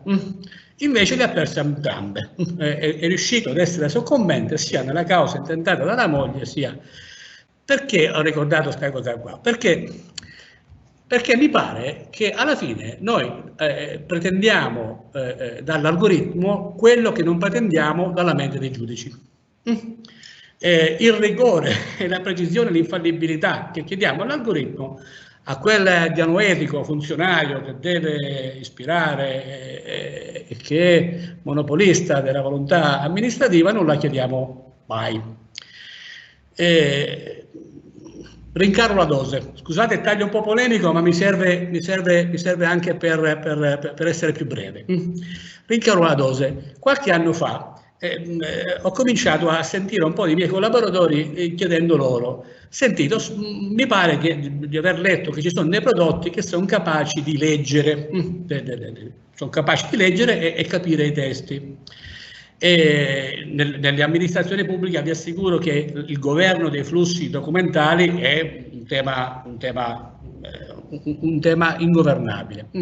Allora chiedevo: ma secondo te, se compriamo questi prodotti qua e consentiamo a questi prodotti, a questa tecnologia di guardare a quello che fa l'operatore, dopo un po' questo prodotto riesce a imparare quello che fa l'operatore e farlo in automatico?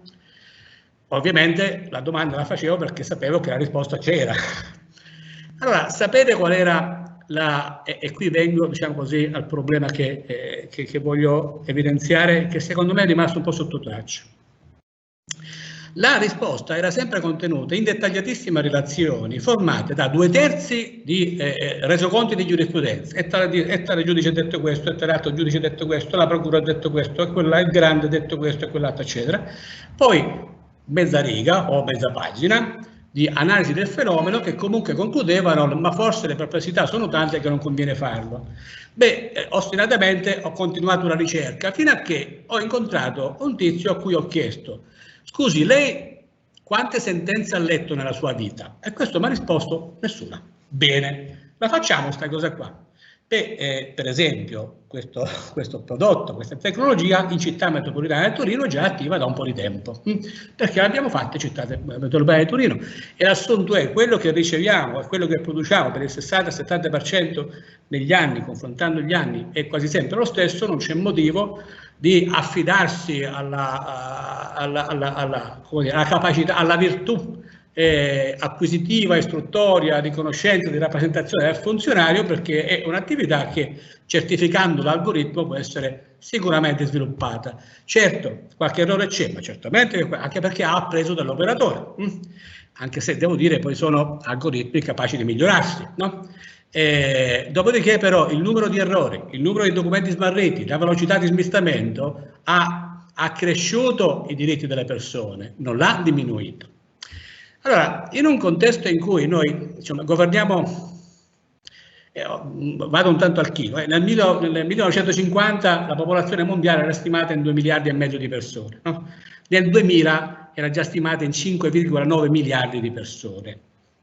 Ora, è ben possibile che non si colga come la quantità abbia mutato la qualità dei problemi. Il controllo sugli atti oggi è una stupidaggine. Non può essere agito. Noi oggi possiamo controllare i processi, le strutture dei processi, i flussi procedurali, ma non i singoli atti. Anzi, dobbiamo verificare analiticamente e criticamente gli esiti di quei processi e di quelle procedure, ma nessuno può pensare di mettersi lì a contestare il singolo prodotto dell'algoritmo senza ammettere che per far ciò dovrebbe avere come dire, un solerte funzionario per ogni questione che deve trattare. I numeri non ce lo consentono più. Quindi la prospettiva è: come riusciamo ad utilizzare l'intelligenza artificiale per generare buona amministrazione, perché generare buona amministrazione significa soddisfare i diritti dei cittadini.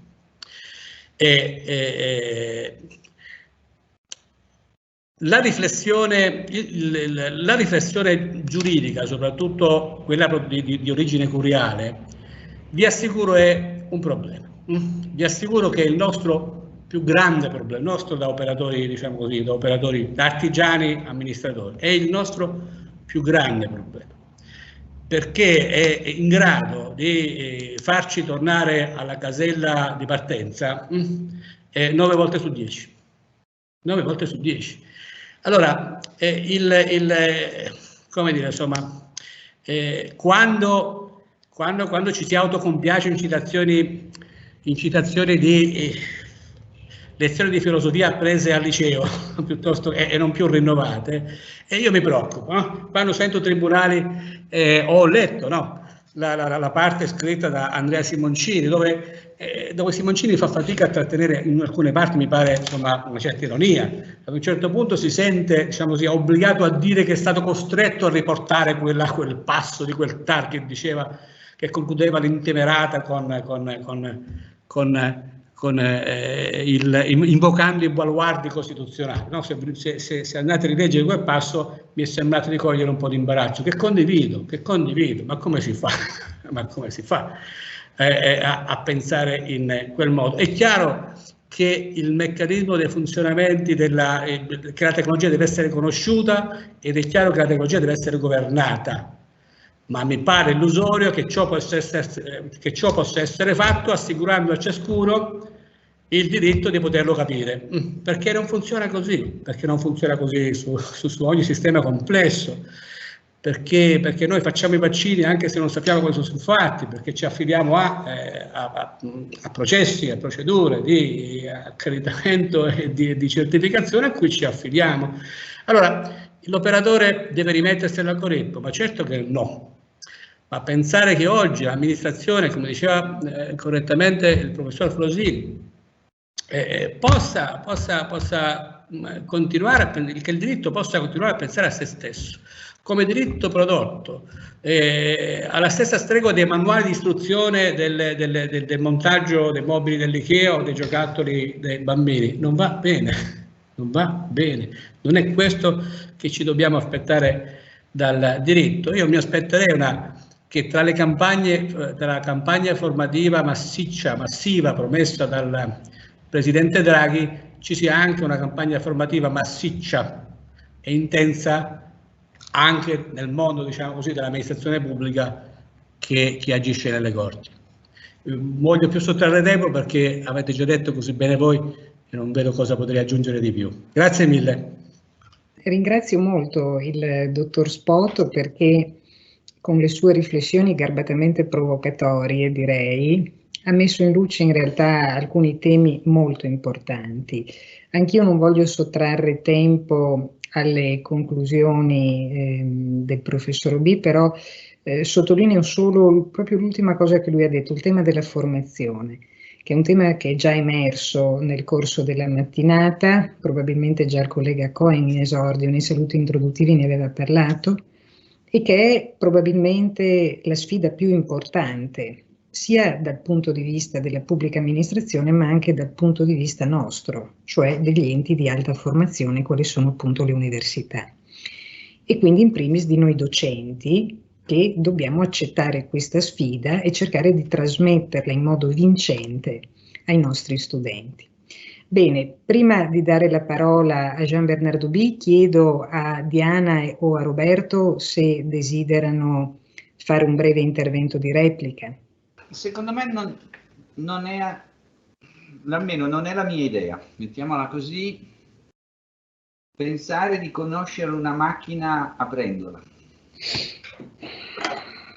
Noi usiamo normalmente delle macchine senza sapere come funzionano, ma sapendo perfettamente l'esito di un nostro comportamento attraverso la macchina. Ho cercato di spiegare nei passaggi che mi sembravano rilevanti proprio questo concetto. Noi dobbiamo occuparci di ciò che l'insieme degli output che escono dall'algoritmo pongono. E noi siamo abituati a fare questo come giuristi. Leggiamo migliaia di sentenze, anzi così ne leggeremo ancora di più, passeremo da migliaia a milioni, per quanto ha detto proprio il dottor Spoto prima, cioè le macchine ci aiutano ad avere maggiore conoscenza e possiamo a quel punto davvero, se un esito non ci piace, discutere di quell'esito. E in questo Giovanna ha ragione, discutendo di come è composto, ma non come la scatola, ma composto vuol dire il data lake, e cioè qual è la casistica che è stata messa che ha portato un esito che noi riteniamo inaccettabile. È molto semplice quindi. Il data lake è composto da un certo numero di casistiche, ci sono alcune variabili e benissimo si andrà a ricostruire perché questo è inaccettabile.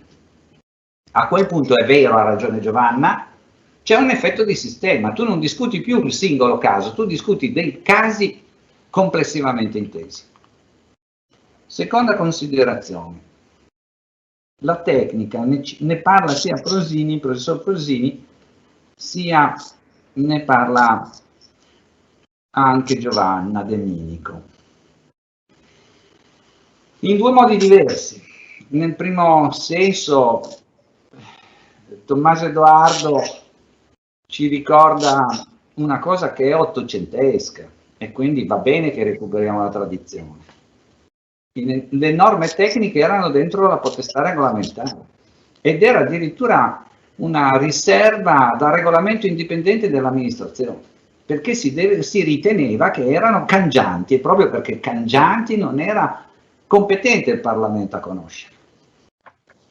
Possiamo recuperarle queste tradizioni e riflettere sul fatto che forse neanche i regolamenti dovrebbero essere così specifici, ma qua c'è il problema del lobbismo in Italia, lo sappiamo benissimo. Queste cose, queste norme sono scritte perché c'è qualcuno che vuole vincere e vuole imporre le proprie, come dire, momentanee evoluzioni e pensieri tecnologici, pensando di farsi forza con le norme. E questo è un problema, è ovviamente un problema. Però io sono convinto di una cosa, che noi giuristi dobbiamo cominciare a riprendere il ruolo che ci spetta. E quindi dare interpretazioni, aiutare la giurisdizione invece di invocare le norme a depotenziarle, a pensare per esempio a principi secondo i quali l'evoluzione tecnologica fa di per sé una, come dire, caduta di efficacia della norma. Non ci vuole molto ad arrivarci. Possiamo recuperare vecchi concetti anche in questo caso. Ma c'è un secondo senso della tecnologia che a me pare interessante. E anche qua, in sede interpretativa, l'articolo 9 della Costituzione ci potrebbe aiutare. La Repubblica promuove la ricerca scientifica e tecnica. E se io, per un puro accidente, sono andato a rivedermi i lavori su questo, ma non vi sto a tediare, però tenete conto che la parola tecnica lì, di solito, dalla gran parte dei commentatori, è contrapposta alla ricerca scientifica, proprio per parlare di qualcosa di applicativo. Cioè di qualcosa che è l'evoluzione che la pubblica amministrazione anzitutto, ma non solo la pubblica amministrazione, deve avere. Promuovere la ricerca scientifica e tecnologica. Chi è la Repubblica? Beh, basta leggere il 114 per sapere che sono tutte le pubbliche amministrazioni. Quindi se la Repubblica lo promuove, diciamo che abbiamo trovato il fondamento costituzionale dell'applicazione degli algoritmi. Grazie molto dei vostri contributi che ho accettato non solo nella sostanza, ma mi sono stati molto graditi. Volevo rispondere un po' ad alcune sollecitazioni, ma veramente molto rapidamente. Allora, la cosa che hanno detto in molti, in particolare Tommaso, ma anche Fulvio, insomma un po' tutti sono ritornati su questo tema, è quello del ruolo della norma oggi. Tra l'altro questo nel manuale in vari punti viene fuori questa idea che la norma deve ritornare ad essere la norma generale astratta, cioè non si può, soprattutto in questo momento storico dove c'è non solo la digitalizzazione, ma c'è la crisi, la pandemia, le alluvioni, ci sono situazioni continuamente che escono un po' da quello che uno poteva prevedere a priori, e in questa situazione l'unica norma che tiene, che può tenere, è la norma generale astratta. Per cui questo è un po' il tema di base, che però si collega anche al ruolo della pubblica amministrazione. Io sono amministrativista, per me in questo contesto, e su questo forse non sono d'accordo su tutto quello che ho sentito, il tema che la pubblica amministrazione debba essere costretta di più e debba essere guidata di più. Io credo che invece dovrebbe trovare centralità di nuovo la discrezionalità amministrativa che va accompagnata evidentemente dalla competenza, dalla conoscenza, quindi da un'adeguata formazione del funzionario pubblico, e qui il master di cui ci ha parlato Elena va naturalmente in quella direzione, come altre iniziative che ci sono in Italia. Però è chiaro che al funzionario pubblico di oggi vanno dati gli strumenti per poter anche agire in un contesto di tecnologie ICT e non solo di algoritmi e di intelligenza artificiale, in maniera tale da poter essere lui all'altezza delle sfide che la modernità gli pone. L'ultimo punto, la paura del Leviatano di cui parlava Fulvio. Certo, e il paradosso è che effettivamente di fronte al privato non ci poniamo le questioni e quindi scarichiamo tutte le possibili app. Io stessa avevo studiato insieme a Gerardo Carullo la situazione dell'app Immuni, che non ha scaricato praticamente nessuno, e soprattutto chi la scarica non la usa.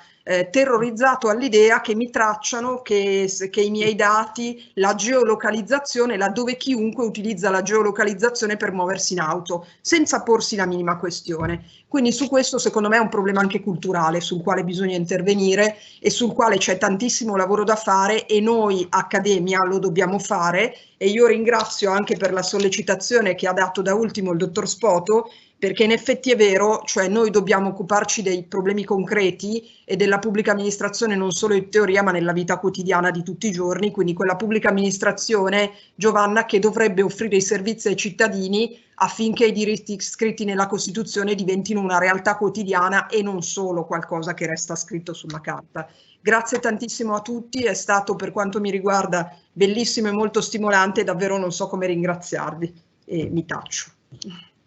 Grazie mille anche a Diana, oltre che a Roberto, per le loro repliche. Anch'io mi devo, ripeto, autocensurare perché avrei tantissime cose da dire, però adesso arriva per noi un momento particolarmente importante, perché come accennavo all'inizio ci ha fatto il regalo intanto di trattenersi con noi per l'intera mattinata il professor Jean Bernardo B., che è il coordinatore del nostro network, ripeto, sulle smart city e l'amministrazione digitale, un network che coinvolge molti studiosi anche di altri paesi, alcuni di loro tra l'altro so che sono collegati e li saluto. E, per noi veramente è un piacere e un onore che Jean Bernard abbia accettato di concludere i lavori di questo webinar, per cui non indugio oltre, lo ringrazio ancora tantissimo e gli cedo subito la parola. Grazie mille Elena, è stato un gran piacere, realmente un gran piacere. Abbiamo un libro magnifico, abbiamo avuto un bel dibattito e invece non è molto facile di concludere. Perché? Perché il tema è amplissimo, è enorme. Così ciò che vado a fare è proporre qualche commentario che sono intorno a il lavoro già fatto e i compiti che sono davanti di noi e l'esplorazione di questo diritto dell'amministrazione pubblica digitale. Io vedo 4 serie di interrogazioni, un po' il mio personale programma di riflessione, ovviamente, ma credo che abbastanza obiettivo per essere una visione più o meno comune.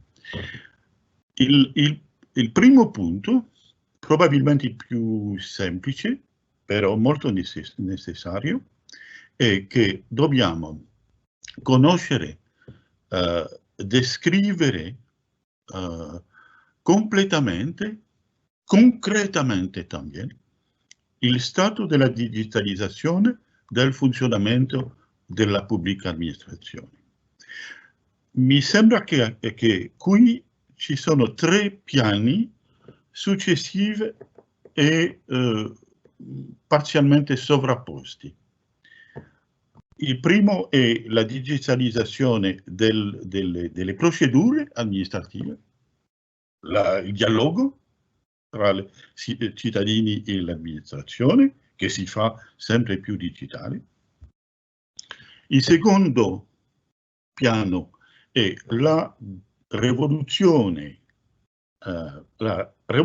dei dati, gli oceani di dati che sono nell'amministrazione e che sono creati ogni giorno. E non solo l'esistenza di questi dati, ma l'utilizzazione, l'utilità e l'utilizzazione di questi dati per decidere e per fare delle politiche amministrative. Per andare dai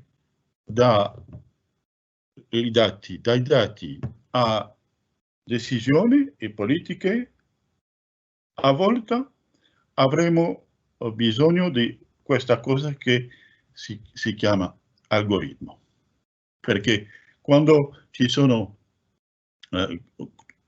una grande quantità di dati e un problema complesso a risolvere, la migliore soluzione che abbiamo oggi è l'utilizzazione, la creazione e l'utilizzazione di algoritmi. Il terzo piano di questa evoluzione verso la digitalizzazione dell'amministrazione è il fatto che il digitale oggi si trova al centro, realmente al centro di alcuni segmenti della pubblica amministrazione. Voglio dire che ci sono pezzi dell'amministrazione che funzionano essenzialmente al numerico, al digitale. Alcuni servizi pubblici sono molto digitalizzati, come i trasporti urbani, ad esempio, probabilmente anche l'energia. E abbiamo anche questo fenomeno che chiamiamo delle città intelligenti, che sono città digitali, città nelle quali, come Torino, come Milano, nelle quali il funzionamento urbano si fa sempre più digitale e fondamentalmente, oggi è fondamentalmente, essenzialmente digitale. Tre tappe, tre piani che dobbiamo conoscere molto bene, discover e descrivere molto bene. Ora, secondo punto, le questioni legali che sollevano questi sviluppi, questi tre sviluppi. Credo che un modo di presentare queste questioni giuridiche e dire che c'è un primo pezzo che è i problemi di privacy. I problemi di privacy che sono ben identificati e che sono una parte molto importante, una parte incluso strutturale, vorrei dire, del problema, dove c'è un problema con i dati personali, ha conseguenze sulla strutturazione, sull'organizzazione e il funzionamento dell'amministrazione. Così molto importante. Ci sono questioni relative, credo che si può dire, al valore economico, sociale e politico dei dati, perché i dati hanno un valore per il funzionamento sociale e amministrativo dei territori. Molte questioni legate a questo. C'è la questione della trasparenza, ovviamente, però altre forse più difficili oggi, non so. Una è che l'interoperabilità, ha detto un oratore, la circolazione, il coordinamento dei dati, perché c'è la necessità della convergenza dei dati per fare delle buone politiche con i dati. Successo questo è problematico, però mi sembra che il problema principale che abbiamo è il fatto che nei territori, nelle città, nei territori. Ci sono dati pubblici, però ci sono anche montagne di dati che sono in mani private, che sono la proprietà di società, di business privati.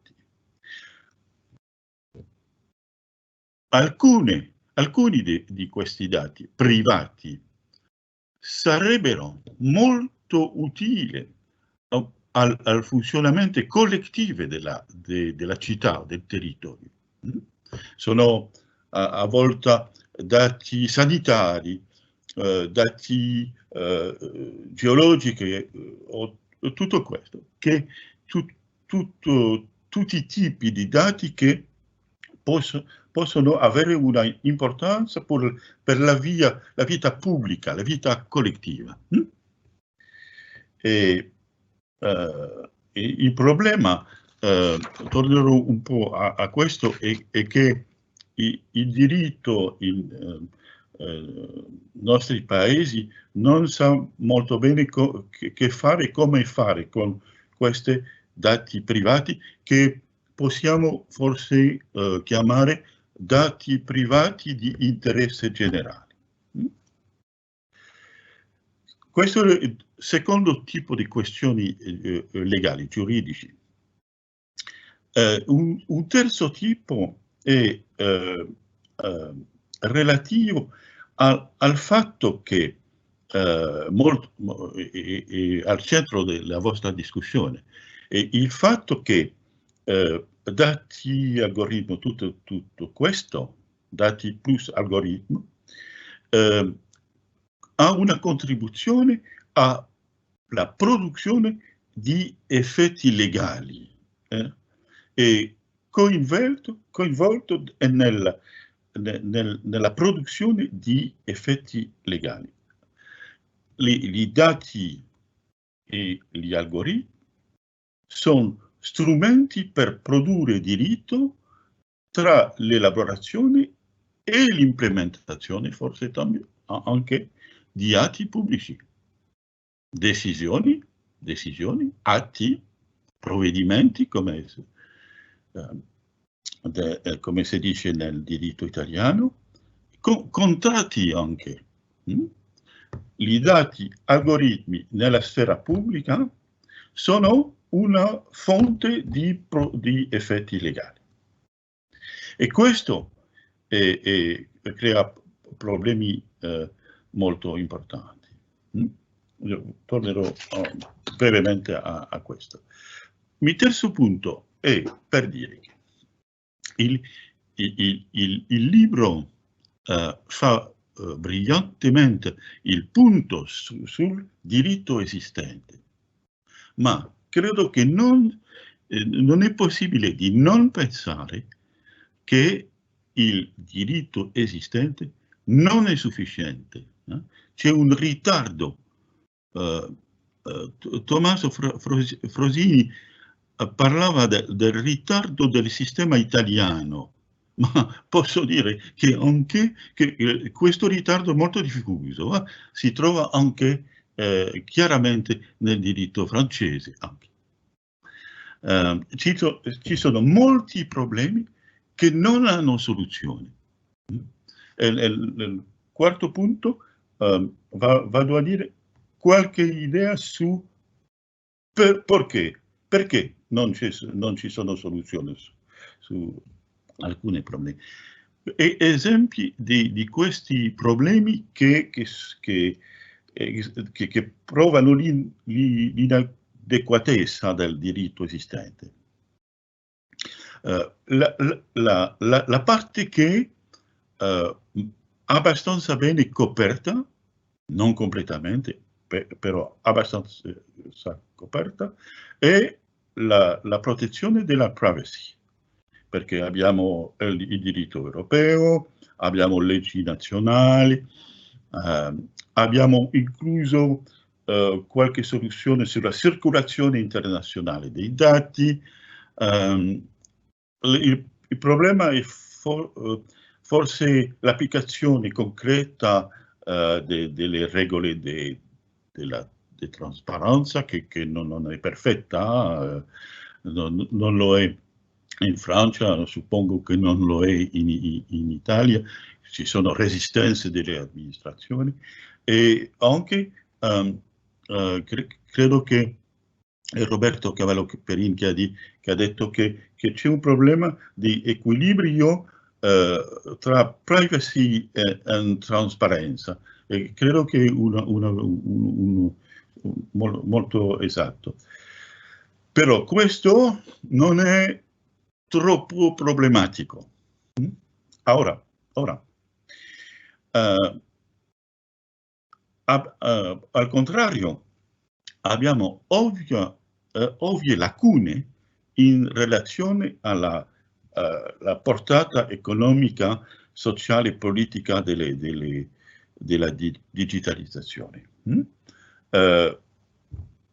Ho ancora il problema dei dati privati di interesse generale. Credo che non c'è molto nel diritto italiano su questo soggetto. Noi abbiamo non totalmente niente, ma molto poco. La legge francese si preoccupa unicamente dei dati che hanno gli enti privati che hanno una delegazione di servizio pubblico dell'amministrazione, ma gli altri niente di niente. Ci sono problemi mal risolti relativi alla proprietà, ai diritti sui dati, la proprietà intellettuale. Ci sono autori che pensano che non c'è nessuna proprietà sui dati, però un po' contrario a ciò che possiamo vedere.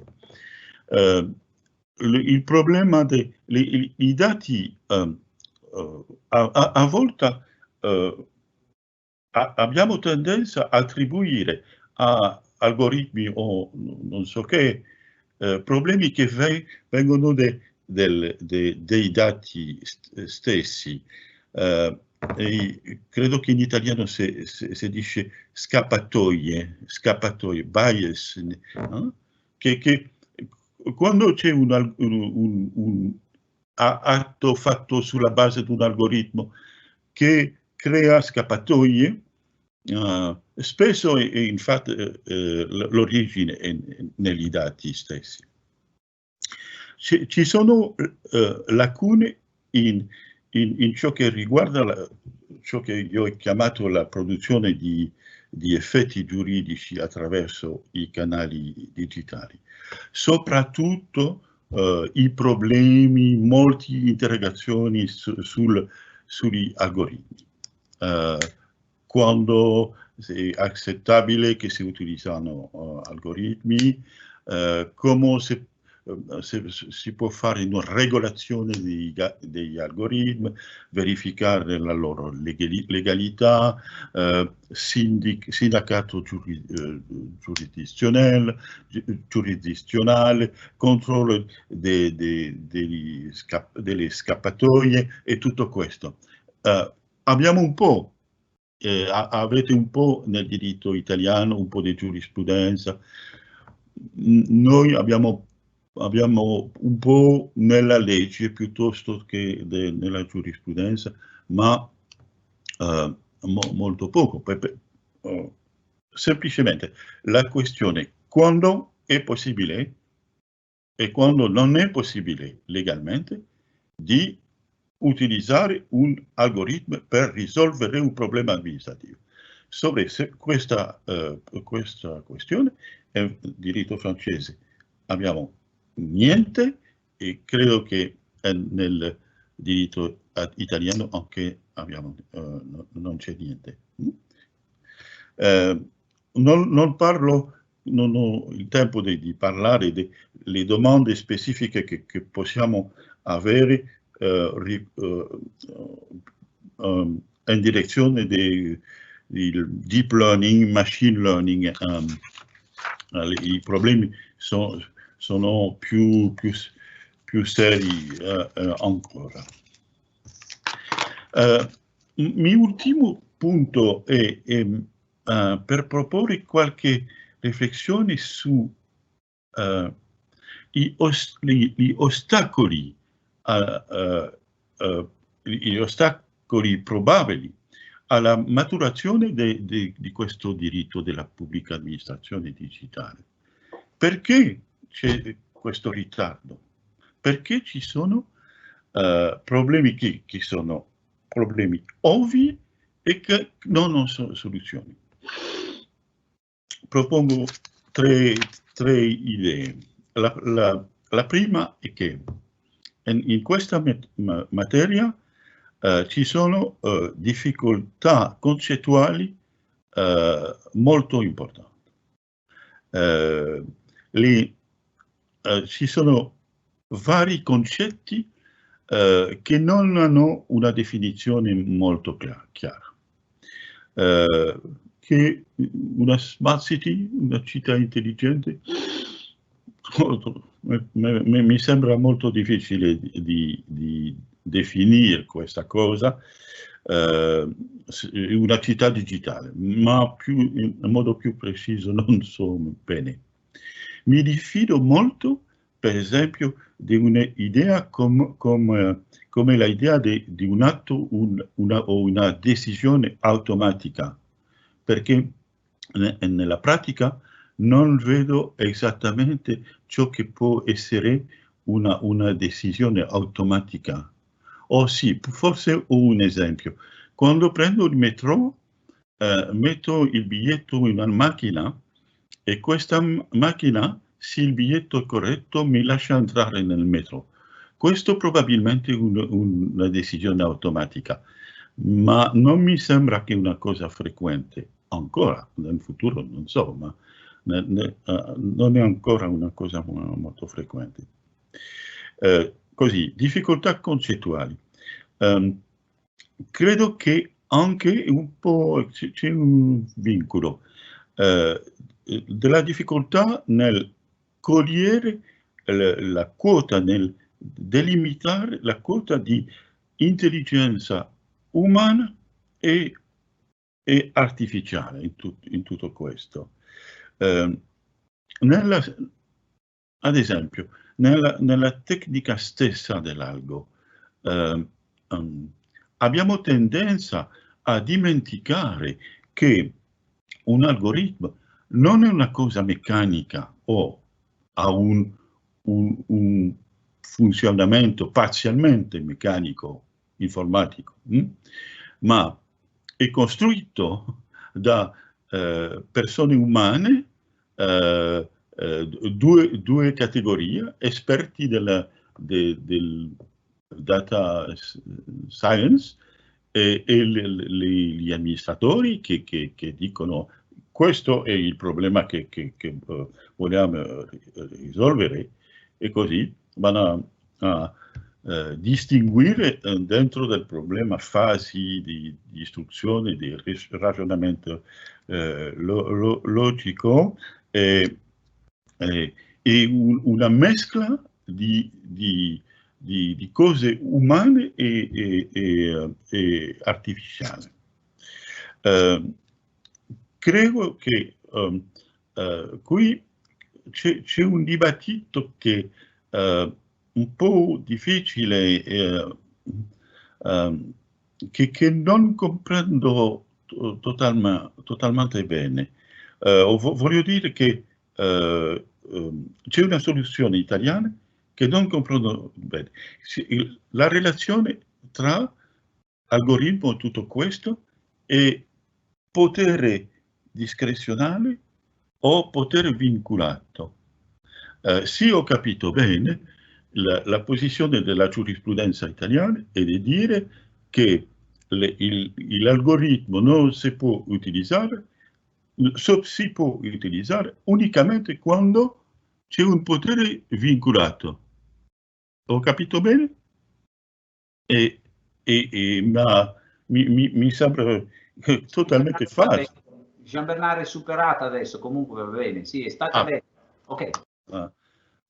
Bene, bene, perché sì, l'algoritmo può essere utile a qualcosa e a risolvere problemi complessi che sono sempre o spesso più o meno discrezionali. Finalmente, un ultimo punto per dire che abbiamo probabilmente, sempre sul ritardo, abbiamo la necessità di adattare probabilmente il discorso e forse le pratiche giuridiche. Un lavoro di creazione concettuale, nostro lavoro di creazione concettuale dove continuare. Perché, ad esempio, non sono contento con le soluzioni che abbiamo sulla natura degli algoritmi, la natura giuridica degli algoritmi e degli atti fatti sulla base di un algoritmo. Quando la giurisprudenza italiana, se non mi sbaglio, dice che un algoritmo è un atto amministrativo, non capisco. Quando la giurisprudenza francese dice no, non è un atto amministrativo, è un documento amministrativo, non capisco. E probabilmente né l'uno né l'altro è una riflessione che dobbiamo avere. Questione. L'evoluzione digitale e forse necessita un cambio nel modo di fabbricare, di creare, di scrivere il diritto. Si può pensare che per essere compatibile con l'informatizzazione, con il digitale, la legge, il diritto, la legge, i regolamenti, tutto questo, deve essere precisa e dettagliato, lo dice Mario Lozano nel libro. Credo che è vero. Dobbiamo forse scrivere realmente il diritto in un modo un po' diverso di ciò che facciamo oggi. Una questione. Finalmente, una cosa ovvia è stato detto nel dibattito, è che la formazione, l'evoluzione della formazione dei giuristi è molto necessaria e che almeno una parte significante dei studenti che si preparano a fare del diritto devono avere una formazione come dire, una formazione al digitale. Non dico informatico perché non è esattamente informatico, è formazione al digitale e alla relazione entre il digitale e il diritto. È stato probabilmente un po' troppo lungo, ma alla misura del piacere che ho avuto di essere con voi in questo eccellente dibattito. Grazie mille. Grazie a te, Jean Bernard, per avere avuto la pazienza di trattenerti con noi. Sono le 13:30, quindi è stata una bella maratona, ma credo che nessuno non si sia davvero annoiato. E le tue conclusioni hanno magistralmente un po' tirato le fila di un dibattito che ha dato veramente tantissimi spunti di riflessione. A me non resta che ringraziare tutti coloro che hanno partecipato, in primis coloro che hanno partecipato attivamente, quindi i relatori, e non è affatto un ringraziamento, diciamo, di circostanza, perché sono sempre occasioni nelle quali si impara. Almeno io personalmente imparo sempre qualcosa di nuovo. E ringrazio anche il pubblico che ci ha seguito, abbiamo avuto una quantità davvero rilevante di collegamenti e anche in chat sono state inserite delle riflessioni, ricordo quella del collega Guglielmo Cevolin, proprio sulle garanzie relative ai dati, a cui ha risposto in buona sostanza l'intervento conclusivo di Jean Bernard. Quindi grazie ancora a tutti, penso che la conclusione proprio estrema di questa mattinata sia che c'è ancora molto lavoro da fare e che i risultati più proficui, io di questo sono sempre stata profondamente convinta, si hanno proprio allorché l'Accademia riesce a interagire con gli operatori del diritto. Questa è stata una bella occasione di confronto e auspico che riusciremo ad organizzarle molte altre. Grazie ancora a tutti e arrivederci.